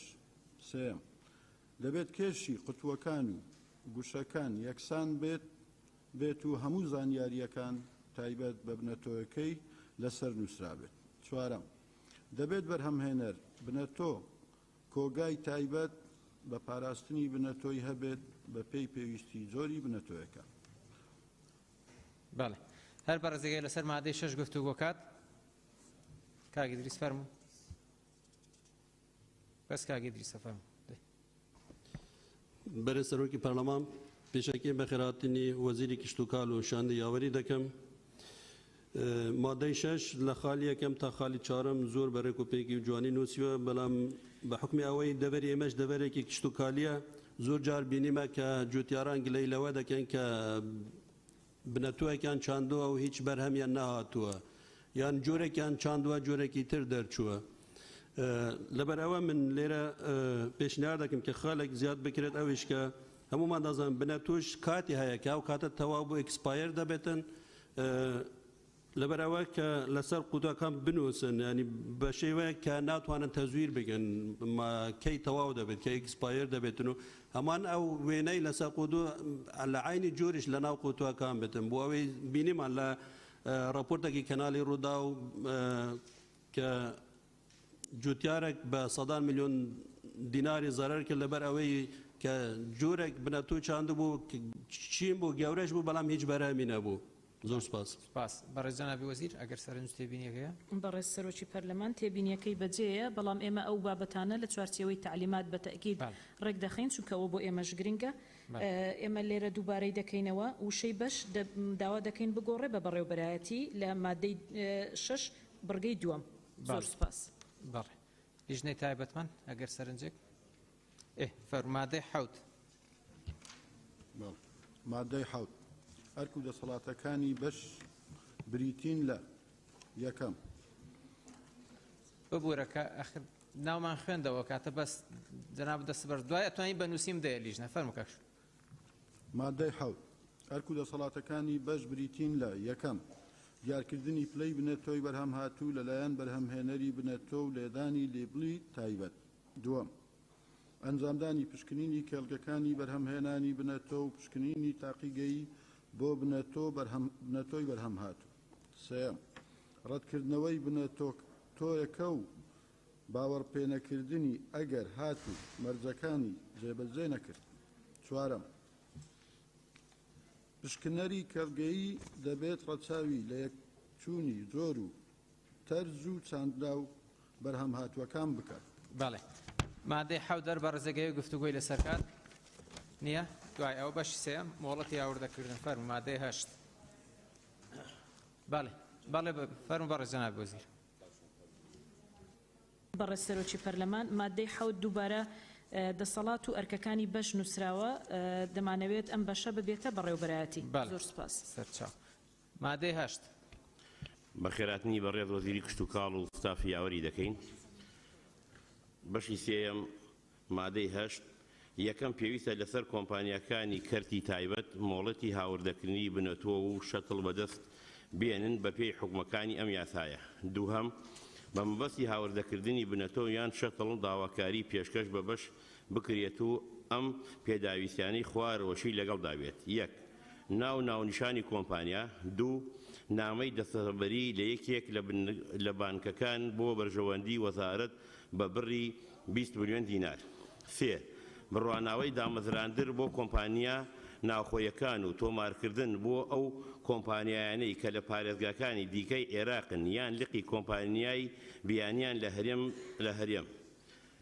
سوار، ئەستۆپاکی بازی دەرامەتی کۆمپانیاکان. پێنجەم، پێشکەشکردنی گرێبەستی نێوان خۆیی و کۆمپانیایان دەستگای ڕەسەنی بەرهەمهێنی بنەتۆ و شەتڵ. شەشەم، پێشکەشکردنی هەموو داتایەکی زانستی و هونەری فەسەنکراو لەسەر کۆمپانیا یان دەستگای بەرهەمهێن. سێیەم، دوای دڵنیابوون لە مامەڵەی کۆمپانیا دەبێت داواکاریەکە بەرز بکرێتەوە بۆ بەڕێوەبەرایەتی گشتی. سوارەم، پێویستە بەڕێوەبەرایەتی گشتی بڕیار بدات بە پەسەندکردنی یان پەسەند نەکردنی داواکاریەکە لە ماوەی 30 ڕۆژ لە ڕێکەوتی وەرگرتنی داواکاریەکە و لە ئەگەری وەڵام نەدانەوە داواکاریەکە بە پەسەندکرا و ئەژمار دەکرێت. پێنجەم، ئەگەر داواکاریەکە پەسەند نەکرا دەبێت هۆیەکەی ڕوون بکرێتەوە. داواکار بۆی هەیە تانە بگرێت لە بڕیاری پەسەند نەکردن لە لای وەزیر لە ماوەی 15 ڕۆژ. دەبێت و وەزیریش لە ماوەی 30 ڕۆژ وەڵامی تانەکە بداتەوە و لە ئەگەری وەڵام نەدانەوە تانەکە بە یەکلاکەرەوە لە بەرژەوەندی تانە لێدەر ئەژمار دەکرێت. شەشەم، داواکار دەبێت بڕی 50,000 دینار بدات بە بەرامبەر مۆڵەتی هاوردەکردنی بنەتەوە و شەتڵ. سپاس. بەڵێ هەر بەڕێزێگەی لەسەر مادەیەش گفتوگۆ کات نییە بچنە سەر مادەی نۆ. بەڕێز جەناب وەزیر سەرنج دەیە فەرموو. با وەزیر قسە مادەی 8.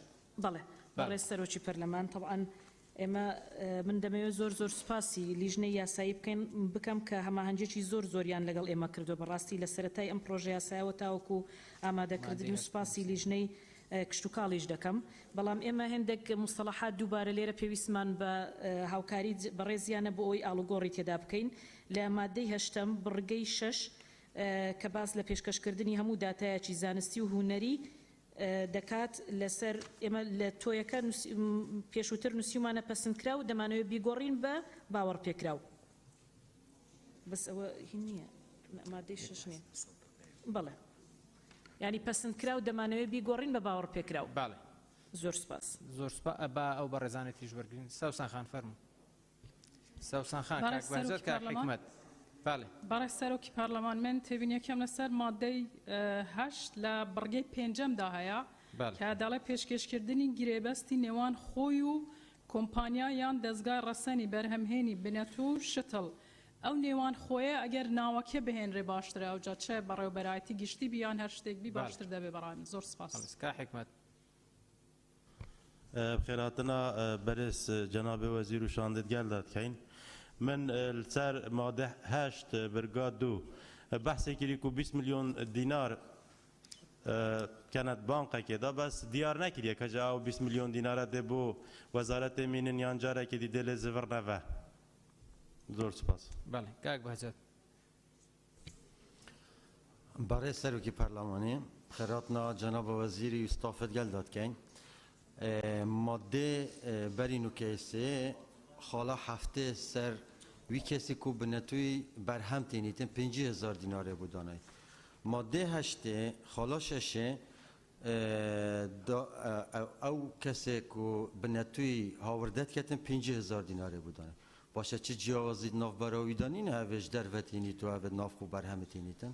ئەنی حەقە ئەوی 50,000 زێدە بکەن مەسەلان بکەتە 75,000. زۆر سپاس.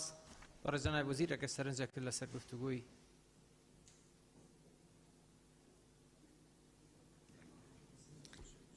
بەڕێز سەرۆکی پەرلەمان باس لە نامەی دەستەبەری کرا لە یەکێک لە بانکەکان طبعاً ئەو 20 میلیۆنە دەگەڕێتەوە دوای ئەوەی کە هەموو ئیجراعاتەکانی تەواو بوو. بەڵام ئەگەر ئێمە طبعاً ئەو 20 میلیۆنە وەکو زەمانێک وایە ئەگەر جۆری ئەو بنەتۆیی کە توێژنەوەی لەسەر کراوە و درایە جوتیار و جوتیار بەکاری هێنا و ئەو بەڕێزەی کە ئێستا ئاماژەی پێدا زەرەری تێدا کرد ئێمە دەتوانێت حکوومەت لە دواتر کە لە چوارچێوەی تعلیماتدا ڕێک دەخرێ حکوومەت دەتوانێت ئەمە وەکو زەمانێک بۆ پاراستنی مافی جوتیارەکەش بەکاربێنێ.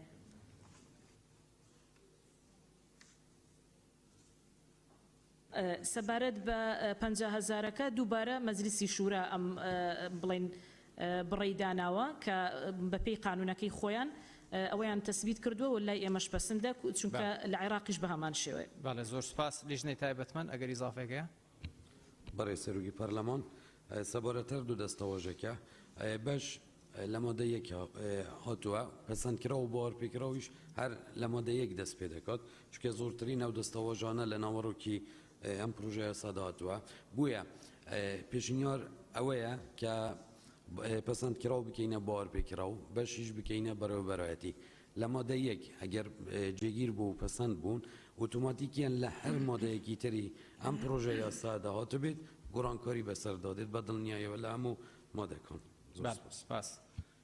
لیژنەی کشتتوکاڵ ئیزافەتانەیە یان مادەینۆ فەرمون مادەینۆ پێویستە بنەتەوە و شەتڵی هاوردەکرا و ئەم بەڵگەنامانەی لەگەڵدا بێت. یەکەم بڕوانامەی سەرچاوە، دووهەم بڕوانامەی سەلامەتی تەندروستی بنەتەوە و سێهەم بڕوانامەی پشکنینی باوەڕپێکردنی وڵاتی سەرچاوە بە مەردێک ڕێکەوتنی پشکنین سێ مانگ تێپەر نەکات بۆ بنەتۆ و بەرووبوومی کێڵگەیەکی و 6 مانگ تێپەر نەکات بۆ بنەتۆی دارستان و پاوان لە ڕێکەوتنی هاتنە ناوەوەی مەرزی سنووری پەیوەندی. سوارهەم بڕوانامەی سەلامەتی و پشکنین بە پێی خەسڵەتەکانی ئێستا کە لە تاقیگەیەکی باوەڕپێکراو لەلایەن ئێستاوە دەرسو بێت. سپاس. بەڵێ هەر بەڕێزگای گفتوگۆ لەسەر مادەیە بکات.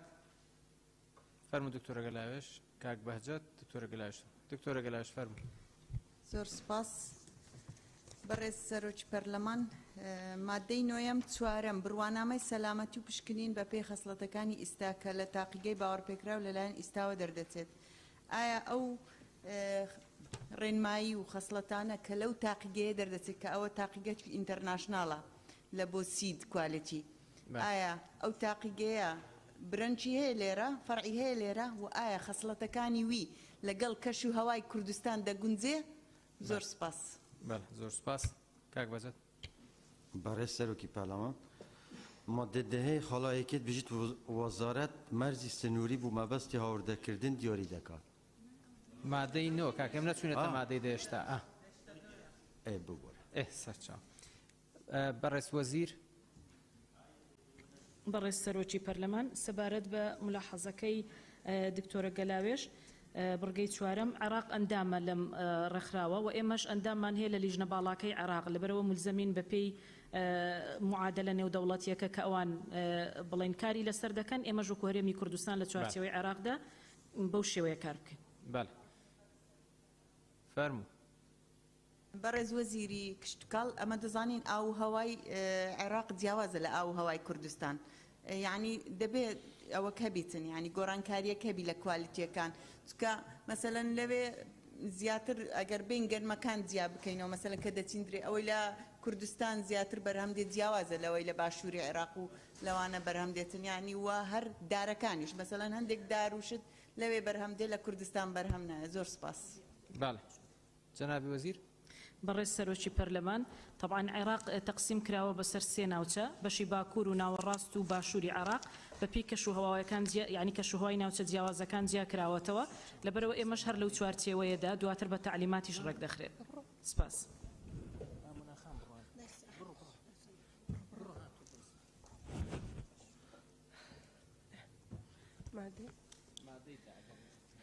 مادەی دە برای سەرۆکی پەرلەمان مادەی دە یەکەم وەزارەت مەرزی سنووری بوو مەبەستی هاوردەکردن دیاری دەکات. دووەم گواستنەوەی بنەتوو لە نێوان هەرێمی کوردستان و پارێزگەکانی تری عێراقدا دەبێت نووسراوی لاری نەبوونی وەزارەتی کشتوکاڵی ئەو لایەنەیەک لەگەڵ بێت کە بووی دەگوازرێتەوە. سێەم بەش بەرپرسە لە پشکنینی بنەتوو و شەتلی هاوردەکراو لە کاتی گەیشتنی. چوارەم هاوردەکردنی بنەتووی گەن و جۆ هەفتەیەک دوای کوتایهاتنی بە بازارکردنی گەنم لە سایلۆکان دەست پێ دەکات تا وەکو کوتایی مانگی 12 ڕێگە بە هاوردەکردن دەدرێت. کێ قسەی هەیە؟ بەڵێ سەوسەن خان. بەڕێز سەرۆکی پەرلەمان سەبارەت بە مادەی دا لە بڕگەی یەکەم وەزارەت مەرزی سنووری بۆ بەمەبەستی هاوردەکردن دیاری دەکات.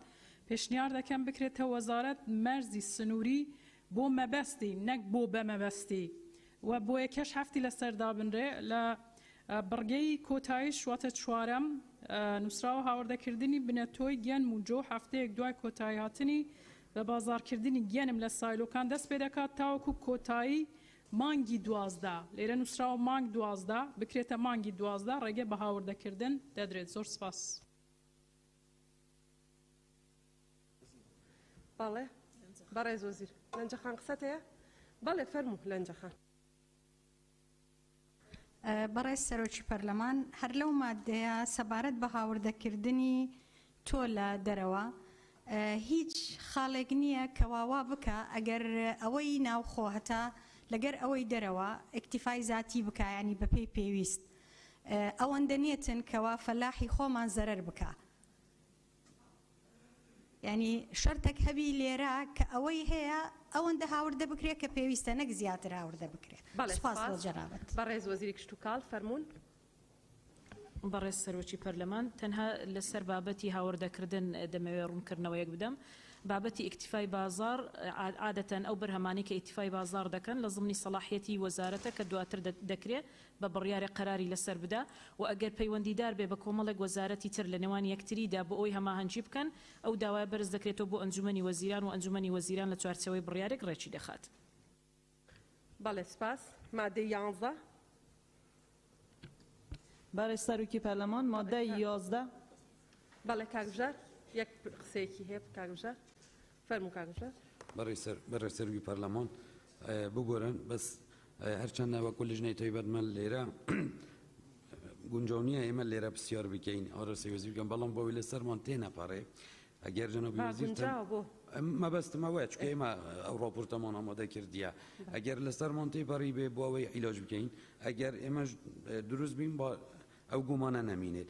مادەی دا یەکەم وەزارەت مەرز ئەوە چەنە. دووەم گواستنەوەی بنەتۆ لە نێوان هەرێمی کوردستان و پارێزگاکانی تری عێراقدا ئایا لێرە شەتل لە بیرمان کردووە یان بە عەمدەن تەنیا بنەتۆ هاتووە؟ پرسیارێکی ئەوەیە. زۆر سپاس. بەڵێ فەرموون.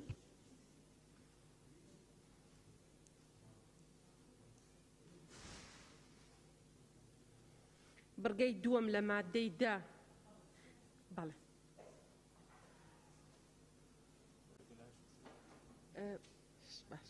بەڕێز سەرۆکی پەرلەمان ملاحەزەیەکی بەجێیە پێم وایە ئێمە لە وەزارەتی کشت و کاڵ لە بیرمان کردووە شەتڵیش لەگەڵ بنەتۆیە. زۆر سپاس بەڕێز سەرۆکی لیژنەی یاسایی. سپاس بۆ بەڕێز فەرموو دکتۆرە گەلاوێر.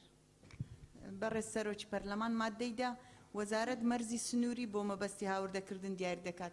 زۆر جار هەیە لە مەرزەکان نایەتن بە تەیارە بنەتۆ دێتن. ئایا ئەوە مەسەڵەن بیریان لەوەی نەکردوێتەوە؟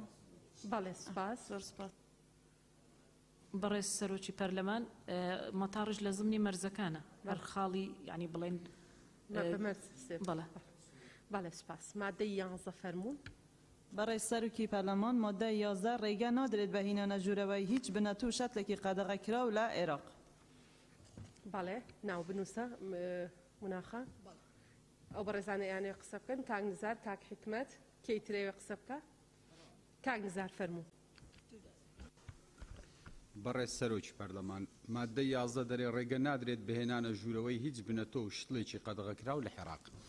ئێمە پێشتر ڕوبەڕووی قەیرانی نەبوونی بنەتۆ بووینەوە لە هەرێمی کوردستان لە کاتی ئەزمەیە کە لەسەر بنەتۆ دروستە بێ بۆیە جوتیارەکانمان زۆر لە دەرەوە بنەتۆیان هاوردە دەکرد. ئایا لەم یاسایە قەدەغە دەکرێت هێنانی بنەتۆ شتڵ یاخود ئیزافەی دەکەین؟ زۆر سپاس. بەڵێ سپاس. کاک حکمەت فەرموون جەنابتە. بەرێز سەرۆکی پەرلەمان من ژی عینەن تێبینە کاک نزار هەبوو و بلوێ تێبینیەژی بڕاستی بەلکی هەندێک بنەتۆف هەبن یان شتل هەبن کو لە عێراقی هاتینە قەدەغەکردن احتیمالا یعنی لەگەل کەش و هەوای خواری عێراقی نەگونجیتن خات بنە قەدەغەکردن بەس کەش و هەوای کوردستانی ینی شێوایەکی دیترەیە پێتر ینی ئەو ملاحەزەژی بەرچاو بێتە وەرگرتن کو هەندێک شتل و بنەتۆ بووێت هەیە کولکێر کەش و هەوای کوردستانە تێن و زۆر سپاس. بەڵێ سپاس. بەڕێز وەزیری کشت و کاڵ. بەڕێز سەرۆکی پەرلەمان لەسەر نوع ینی بڵێن قەدەغەکردنی بنەتۆیەکان طبعا هەموو ئەو بنەتۆیانەی کە لە عێراقدا قەدەغن ئەو جۆرانن کە مەترسی بڵاوبوونەوەی نەخۆشیان لێ دەکرێت نەک هەموو جۆرێکی بنەتۆ ئەگەر حسابی کەش و هەوای ناوچەکانیش بکەین بەڵێ ئێمە خۆمان لەوانەیە وەک وەزارەتی کشت و کاڵ ملاحەزەمان هەبوو بێ کە لە ڕابردوودا بۆ نمونە هەندێک شەتڵ یاخود بنەتۆ پێویستمان بۆ لە هەرێمی کوردستان بیچێنین بەڵام لە ضمنی قانونی حزری زراعی عێراقیدا قەدەغە بووە ئەوە یەکێکە لەو بابەتانەی کە ئێستا ئێمە ئامادەکاریمان کردووە بۆ سەر لە نوێدا ڕشتنی یاسایەکی تایبەت بۆ هەرێمی کوردستان لەو چوارچێوەیەدا ئێمە دەتوانین ئەم بابەتە حلکەین بەڵام هەموو ئەو بنەتۆیانەی کە ئێستا بە قانون لە عێراقدا لە مەترسی ڕوبەڕوو ینی بڵین بڵاوبوونەوەی نەخۆشیان لەسەرەوە ناهێڵرێ بهێنرێ نەخاچی عێراقەوە ئێمەش لەو چوارچێوەیەدا پابەندین بەو قانونە و بە ئەو بنەتۆ قەدەغەکراوانە بۆ ئەوی نێنە ناو هەرێمی کوردستان و نەبنەهۆی بڵاوبوونەوەی نەخۆشی بەڵام بابەتی ئەوەی کە سەلاحیەتی ئێمە دیاریکراو بێ لە نەوعیەتی ئەو بنەتۆیانەی کە بۆ ئێمە ضرورن واتە دەتوانن لە کەشوهەوای ئێمەدا پەروەردە بن بەڵام لە ناوەڕاست و خواروی عێراق لەبەر هەر هۆکارێک نایانەوێ لەوێ یعنی زیاد بکرێن یاخود بەرهەم بۆ بەرهێنانیان تێدا بکرێ ئێمە لە ضمنی قانونی حزبی زراعیدا ئەوە ئیشاءالله حل دەکەین لە ئایندەیەکی نزیکدا بە پشتیوانی هەموو لایەک سپاس بەڵێ سپاس کاگنزار تاقیبت هەیە بەڕێز سەرۆکی پەرلەمان مەبەستیم ئێوە بوو ئایا لەم یاسایە لە مادە 11 کە قەدەغە کراوە شوێنی دەکرێتەوە یاخودنا پرسیارەکە ماراسی جەنابی وەزیر بوو بەڵێ فەرموون بەڕێستە بەڕێز سەرۆکی پەرلەمان زۆر ڕوود نییە پرسیارەکەی نازانم کاگنزار مەبەست ئەوەیە بۆ نمونە بنەتۆوێک یا شەتڵێک لە عێراق قەدەغە دەکرێت بەڵام ئێمە لە هەرێم ئەمانەیە بەکاری بێنین ئەم قانونە ڕێی لێگرێ بەڵێ طبعا کە ئەو مادەیە دانە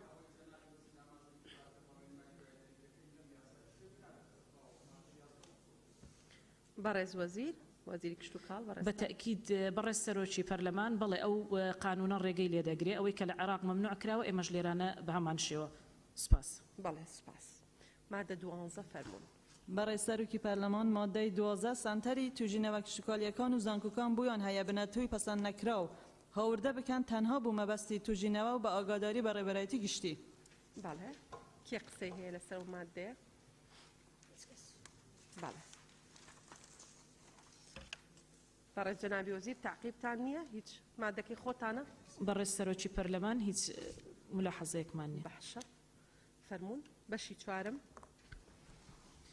بەشی چوارم تومارکردن و پەسەندکردن و پارێزگاریکردن لە تەرزە کشتتوکالیەکان مادەی 13 یەکەم لێژنەی باڵای تومارکردن و پەسەندکردن و پارێزگاریکردن لە تەرزە کشتتوکالیەکان لە وەزارەت پێک دەهێنرێت بە سەرۆکایەتی وەزیری کشتتوکال و ئەندامی ژمارەیەک شارەزا لە بوارە جیاجیاکان بە مەرجێک لەدە ئەندام زیاتر نەبێت بۆ مەبەستی تومارکردن و پەسەندکردن و پارێزگاریکردن لە تەرزە کشتتوکالیە بەرهەم هاتووەکان دووەم لێژنە هەڵدەستێت بە تومارکردن و پەسەندکردن و پارێزگاریکردن لە تەرزە کشتتوکالیە بەرهەم هاتووەکان بەڵێ بەڕێزان کێ قسەی هەیە لەسەر مادەی 13 بەڵێ کاک جەلال کەیتر فەرموو کاک جەلال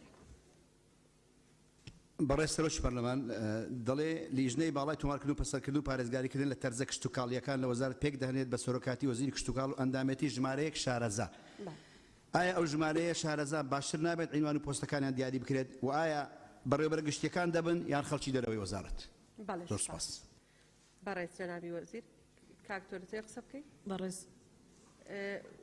جەنابی وەزیر وەڵا با کاکتۆریش قسە بکە بۆ یەک جار ئازیێتان کاکتۆر زێتان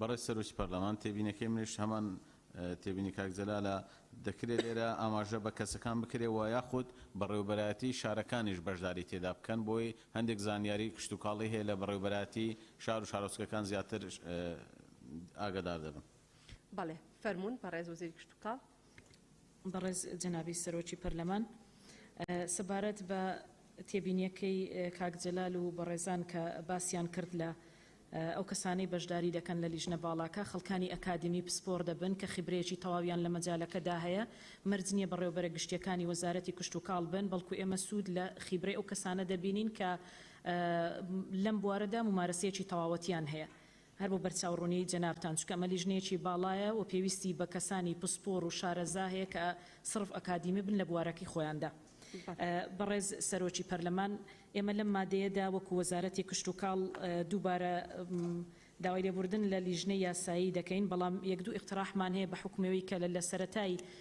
پرۆژە یاساکەدا ئاماژەمان پێدا ئێمە دەمجی دوو لیژنەی باڵامان کردووە کە ئێستا لە عێراق هەیە لەناو یەک قانونی خۆماندا یەک پرۆژە یاسای خۆماندا کە ئێستا دەمانەوێت لەلایەن بەڕێستانەوە پەسەند بکرێ بۆ ئەو مەبەستە ئێمە لە دانانی ژمارەکە پێشنیار دەکەین لە دەوە ببێتە 12 بۆ هەردوو لیژنەکە چونکە وەکووتم ئەمە دوو یاسایە و دوو لیژنەی باڵایە لە عێراق ئێمە دەمانەوێت بیکەینە یەک لیژنە لە یەک یاساشدا کۆی بکەینەوە بۆی پێشنیار دەکەین ئەگەر پەسەند بێ لەلایەن بەڕێزان لیژنەی یاسایی و ئەندامانی بەڕێزی پەرلەمان ژمارەکە لە دەوە ببێتە 12 لەگەڵ وەزیر دەبێت بە 13 و تاک دەبێت ئەوە لە هەمان کاتیشدا پێشنیارێکی کەمان هەیە بۆ خاڵی دووەم چونکە لەم حاڵەتیاندا ئیشکالێکمان بۆ دروست دەبێت لە بەرەوەی هەردوو لیژنەکەمان دەمج کردووە کە لە مادەی 13 بڕگەی دووەم دەڵێ لیژنە هەڵدەستێ بە تۆمارکردن و پەسەندکردن و پارێزگاریکردن لە تەرزە کشت و کاڵیە بەرەم هاتووەکان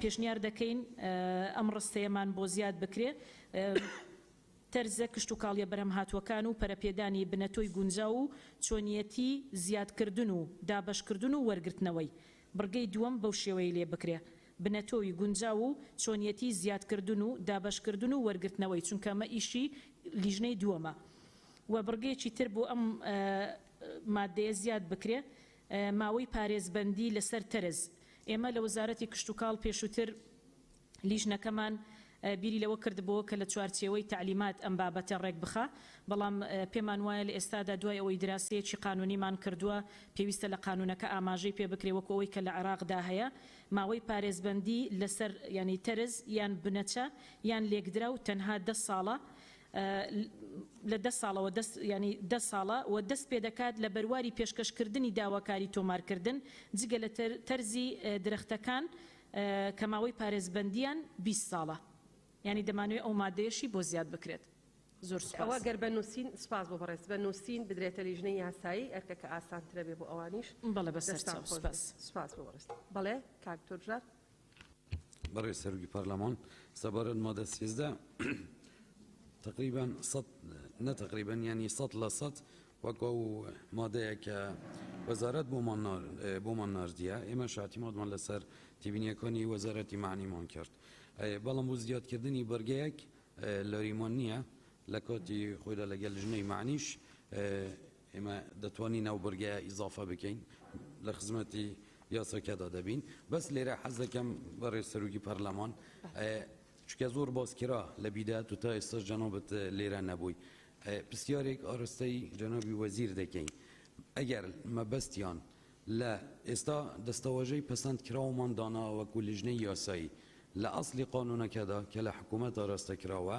باوەڕ پێکراوە ڕاستە ئەوە ئێمە بووین کە ئەو گۆڕانکاریەمان کرد ئێمە وا تێگەیشتون ئەگەر مەبەستی حکوومەت و وەزارەتی معنی ئەوە بێ کە باوەڕ پێکراو ئەوە بێ کە مصدەقە لەبەرەوە و دەستەواژەی پەسەندکراومان پێ باشترە ئەگەر مانایەکی ترە لەریمانیا بکەینە جارێکی تر باوەڕ پێکراو زۆر سپاس بەڵێ بەڕێز وەزیر جەنابتە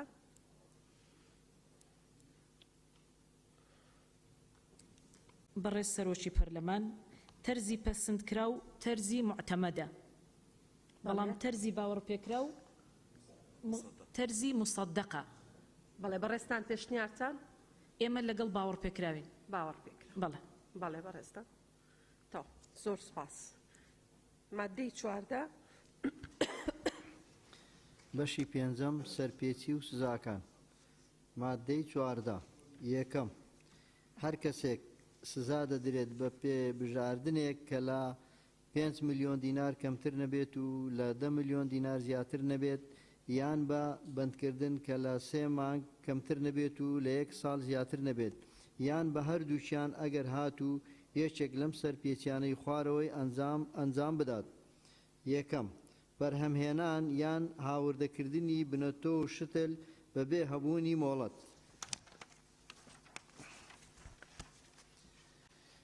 دووەم هاوردەکردنی بنەتۆ بە پێچەوانەی مەرجەکانی هاوردەکردن سێم پێدانی نمونە و زانیاری هەڵا کە هاوتان نەبێت لەگەل بنەتۆ و شەتلی کە هاوردە کراون چارەم ئاستەنگ دروستکردن بۆ پشکنەری بنەتۆ پێنجەم بەرهەمهێنان و فرۆشتنی بنەتۆ بێ ئەوەی پشکنینی تاقیگەیی بۆ کرابێت خاڵی دووەم سەرەڕای حکمی بڕگەی یەکەمی ئەم مادەیە تێچووی چارەسەرکردن یان لە ناوبردنی بنەتۆی هاوردەکراو یان بەرهەم هاتوو دەکەوێتە ئەستۆی سەرپێچی کار و مۆڵەتی بەرهەمهێنان و هاوردەکردنی هەڵدەوەشێتەوە.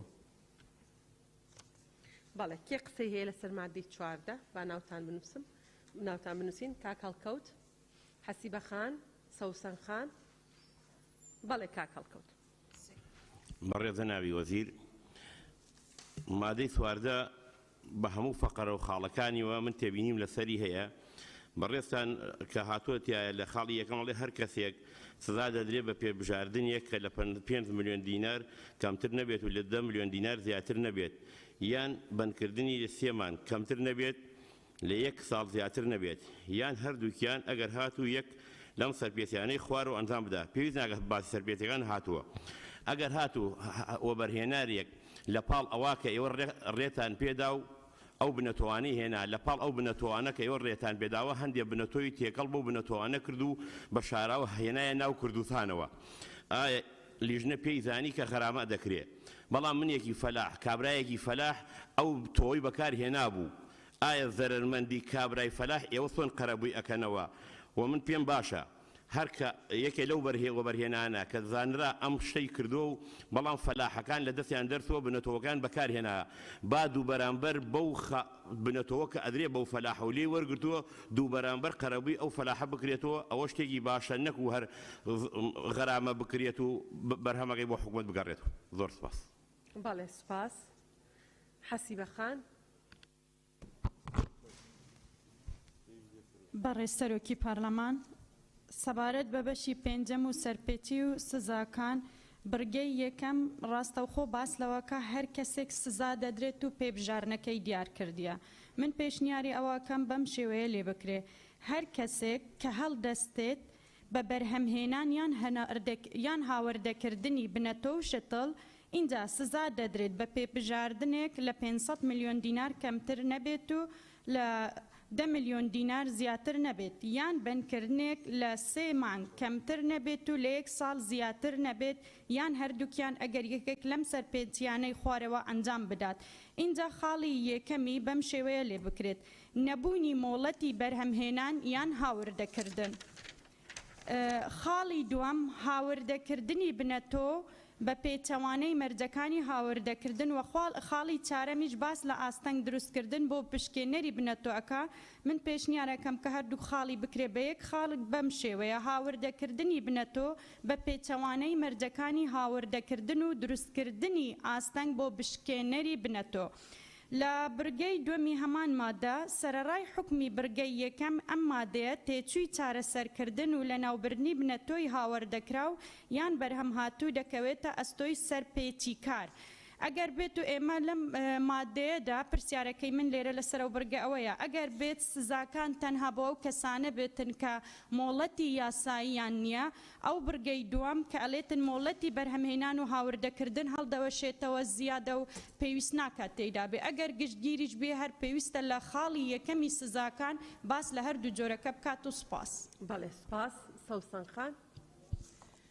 بەڕێز سەرۆکی پارلەمان تێبینی من لەسەر سزاکەیە لە ڕاستیدا ئەگەر لێرە دیار بکرێت کە بڕی سزاکە بۆ نمونە بەرهەمهێنەرێک هەندێک بنەت و شتڵ دەینێ بە بڕێکی کەم بەڵام یەکێک هەیە بە بڕێکی زۆر زۆر یعنی ئەو شتل و بنەتوانە دێنێ ئایا بە هەمان بڕ ئەوانە سزا دەدرێن و بەندەکرێن چکە لێرە ئاماژەی پێ نەدراوە چکە ئەو بڕە دەبی ڕەچاو بکرێت لەم مادەیەدا. زۆر سپاس.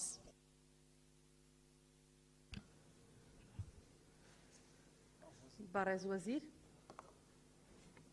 بەڕێز جەنابی سەرۆکی پەرلەمان سەبارەت بە تێبینیەکەی کاک هەڵکەوت طبعاً ئێمە لە مادەکانی پێشووتر باسی ئەو دەستە بەرەبانچێمان کرد کە وەردەگیرێ لەو کەسێک کە داواکاری پێشکەش دەکا بۆ هاوردەکردنی بنەتۆ و ڕوونمان کردەوە کە مافی ئەو کەسێک کە زەرمەند دەبێت لە هاوردەکردنی زۆرە بنەتۆیەکی نەشیا و یاخود کە وەک پێویست نابێ لەم دەستەبەرە دەتوانرێ مافی جوتیارەکە پارێزراو بێ و هەموو ئیجراتانەی تریش کە دیاری کراوە لەناو ئەم مادەیە خۆتان دەزانن ئەوە تەسبیت دەبێت بەسەر ئەو کەسەی کە مادەکانی ئەو ینی بڕگەکانی ئەو مادەیە دەیگرێتەوە. سەبارەت بە تێبینیەکانی خاتوو حەسیبە ئێمە لەگەڵ ئەوە داین کە ئەم مادەیە هەموو بڕگەکانی وەکو خۆی بمێنێتەوە. خاتو سەوسەن باسی بڕی بنەتۆیەکەی کرد ئەمە دیاریکراوە هیچ کەسێک ناتوانێت لە هیچ کەسێک زیاتر بێنێ بڕێکی مەحدودە کە تەنها بە مەبەستی توێژینەوە دەهێنرێتە هەرێمی کوردستان نەک بۆ ئەوەی کە بهێنرێت و بڵێن کۆمپانیاکە بە ئارەزوی خۆی بڕەکە دیاری بکات و بهێنێتە هەرێمی کوردستان ئەو بنەتۆیی کە دەهێنرێت یاخود ئەو شەتڵی کە دەهێنرێتە هەرێمی کوردستان بە مەبەستی توێژینەوە دیاریکرا و مەحدودە بۆ هەموو کەسێک ینی جیاوازی لە نێوان بڕەکاندا نییە. سەبارەت بەو مادەیە دووبارە لێرە ئێمە سپاس بۆ بەڕێز سەرۆکی لیژنەی یاسایی کە باسی شەتڵی کرداوە دەکەین لەگەڵ وشەی بنەتۆ وشەی شەتڵیش زیاد بکرێت. زۆر سپاس. بەڵێ سپاس. بەڵێ بەڵێ ئەوەی مقتەرەحەکەی هەتا بیدەرە لیژنەی مختص حەسیبەی جان.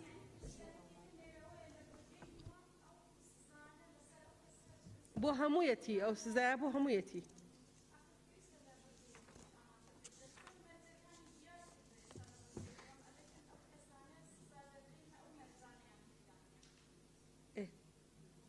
نا مشکلە نییە بڕگەی یەکەم دیباجەیە بۆ هەموو مخالەفەکان هیچ ئیشکال دروست ناکە. مادەی 15 بەڵێ مادەی 15 بخوێنەوە. مادەی 15 یەکەم لیژنەیەک لە وەزارەت هەڵدەستێت بە هەڵوەشاندنەوەی مۆڵەتی بەرهەمهێنان یان هاوردەکردنی بنەتۆ و شەتڵ لەم بارانەی خوارەوە. یەک ئەگەر بەرهەمهێن یان هاوردەکاری بنەتۆ و شەتڵ یەکێک لەو سەرپێچیانەی ئەنجامدا کە لە بڕگەی یەکەمی مادەی چاردەی ئەم یاسایەدا هاتوون. دوو ئەگەر بەرهەمهێنی بنەتۆ دەستبەرداری پرۆژەکەی بێت بەبێ ڕەزامەندی وەزیر. سێ ئەگەر بەرهەمهێنی بنەتۆ دەستبەرداری کێڵگەکەی بێت. چوار بە سەرچوونی گرێبەستی بە کرێگرتنی زەویەکەی. پێنج ئەگەر بەرهەمهێنی بنەتۆ بەردەوام نەبوو لە جێبەجێکردنی گشت مەرج و ڕێنماییەکانی وەزارەت. دووەم ئەرک و پێکهاتەی لیژنەکە بە ڕێنمایی لەلایەن وەزیری وەزیرەوە ڕێک دەخرێت. کێ قسەی هەیە لەسەر مادەی 15 بەڵێ بەڵێ ناوەکان بنووسە مناخان. کاک سعید، کاک جەلال، کاک بەهمەن. کاک بەهمەن فەرموون. نەجات خانیش. بەڕێز سەرۆکی پەرلەمان وڵات تەنها پرسیارێکە لە جەنابی وەزیر لە خاڵی چوارەمڵێ بە سەرچوونی گرێبەستی بە کرێگرتنی زەویەکەی یعنی لەو حاڵەتەدا مۆڵەتەکە هەڵدەوەشێتەوە.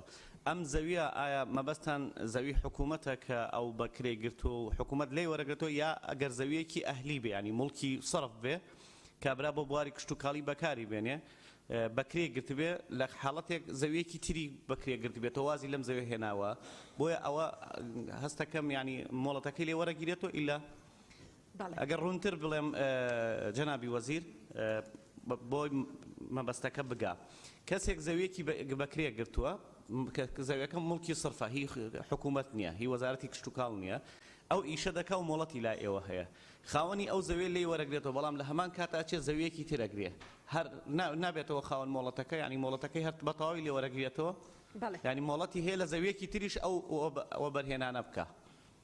بەڵێ سپاس. دەست خۆش. کاک سعید جوابەکە خین ئەخیر کە هەر شارتانی شڵا قسەتان کرد. بەڵێ فەرموو.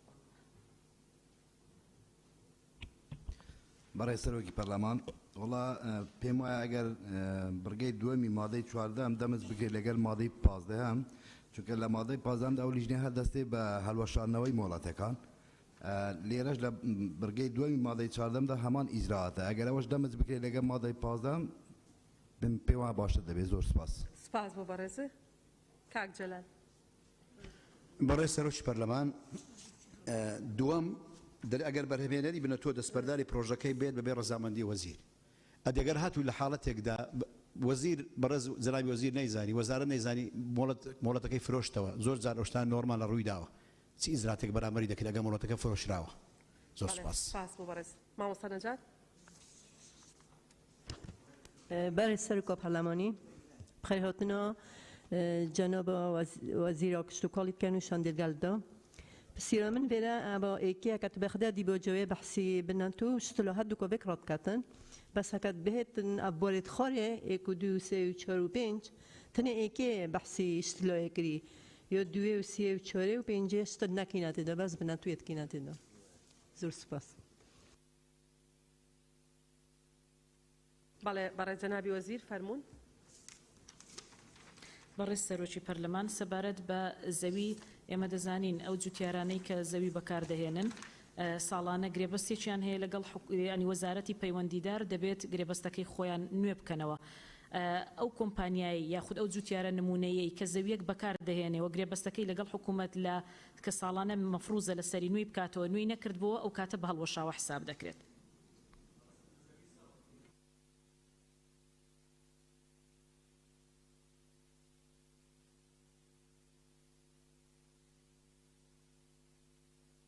ملکی صرفی خۆی بێ کاک بەهمەن ملکی صرفی خۆی بێ بەکرێی ناگرێ تۆمە بەس ئەوەیە ملکی صرفی جەنابت بێ و کاک بەختیار بەکرێ بگرێ کە عەقدەکەی لەگەڵ تۆ تەواو بوو بەڕێز جەنابی وەزیر مەبەستی ئەوەیە.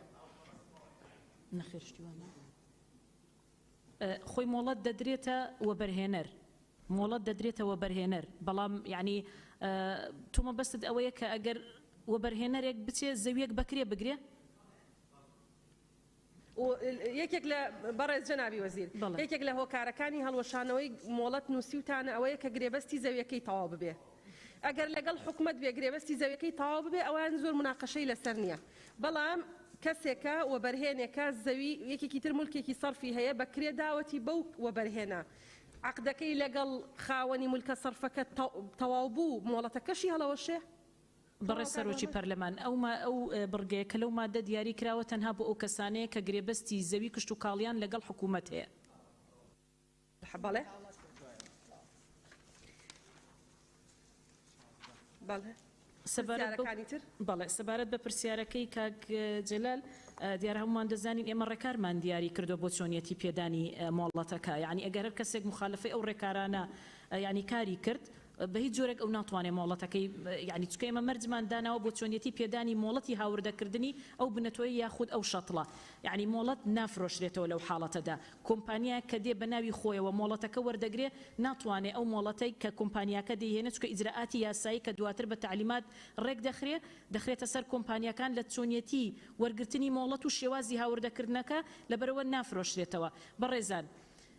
طبعا ئەو بابەتە بۆ نمونە کۆمپانیایەک دێ تەڵەبێک تەقدیم دەکات دەڵێ من دەمەوێ توێژینەوە بکەم لەسەر نەوعیەتێکی باش لە بنەتۆی گەنم لە وڵاتی بۆ نمونە فلان وڵاتە دەچێندرێت ئەو دەبێ بڕوات موافقەتی کۆمپانیای دایک لە بەرهەمهێنانی ئەو بنەتۆیە بۆ ئێمە بهێنێ لە وڵاتی دایک موافقەت دەهێنێ کە ئەو دەیەوێت لە هەرێمی کوردستان توێژینەوەی لەسەر بکە هەر کاتێک موافقەتی ئەوەی هێنا ئەو کاتە ئێمە لێرە دەست دەکەین بە توێژینەوەکە لەگەڵ ئەو کۆمپانیایە ئەو جوتیارە نمونەیە کە بنەتەوەکە دێنێتە هەرێمی کوردستان لەبەرەوە شتەکە بەو جۆرە نییە ینی بڵێ قازانجێکی تێدا بێ بەعکسەوە ئەو کەسەی کە داواکاریەکە پێشکەش دەکات بڕەپارەیەکی زۆر لە چۆنیەتی توێژینەوە و بەرەمهێنانی بنەتەوەکەدا سەرف دەکات تاوەکو دەتوانێت بەناوی خۆیەوە تەسجیلی بکات یعنی مۆڵەت لەم حاڵەتانەدا فرۆشتنەوەی لەسەر نییە یعنی بڵێن قازانجی تێدا نییە تاوەکو کۆمپانیاکانیان ئەو شخصی کە دەوێت توێژینەوەکە بکە مۆڵەت بفرۆشێت تا پارەی پێوەربگرێ بەعکسەوە ئەو کەسێک کە دەیکڕێ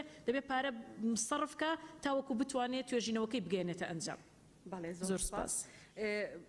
لە مامۆستا نەجات لە هەندێک شوێناوتی نووسراوە بەس بنەتۆ و لەوێش پێویستەکە شەتڵی بۆ ئیزافە بکرێ بەڕێز سەرۆکی پەرلەمان بەڵێ ئێمە پشتیوانیەوە دەکەین. بەڵێ سپاس بەڵێ مادەی 16 بەشی شەشەم حکومە گشتیەکان مادەی 16 وەزیر ڕێنمایی بۆ ئاسان جێبەجێکردنی حکومەکانی ئەم یاسایە دەردەکات.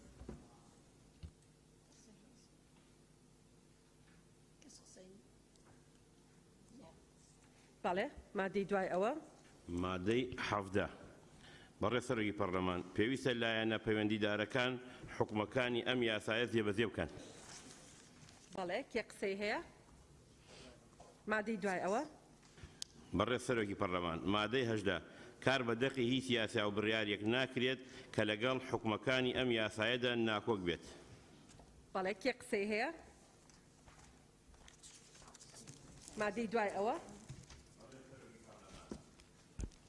بەڕێز سەرۆکی پەرلەمان مادەی 19 ئەم یاسایە لە ڕێکەوتی بڵاوکردنەوە لە ڕۆژنامەی وقاعی کوردستان جێبەجێ دەکرێت. کێ قسەی هەیە بەڕێزان بەڵێ دوای ئەوە بەڕێ سەرۆکی پەرلەمان هۆیەکانی دەتواندن لە پێناو ڕێخستنی بەرهەمهێنان و هاوردەکردنی بنەتۆ و شەتڵ و هاندانی کەرتی تایبەت لەم بوارەدا و بە مەبەستی تۆمارکردن و پەسەندکردن و پارێزگاریکردن لە تەرزە کشتتوکاڵیە بەرهەم هاتووەکان ئەم یاسایە دەرتوێندرا. کێ قسەی هەیە لەسەر هۆیەکانی دەرچواندن؟ بەڵێ بەڕێزان ئەندامانی پەرلەمان سوپاسانەکەین گفتوگۆکردن لەسەر ئەم پرۆژە یاسایە تەواو بوو. زۆر سوپاسی ئامادەبوونی بەڕێز وەزیری کشتتوکاڵ و ستافی یاوەریەکەین بە خێر بێن سەرچاو بەم شێوە کۆتایی بە کۆبوونەوەکەمانە هێنین.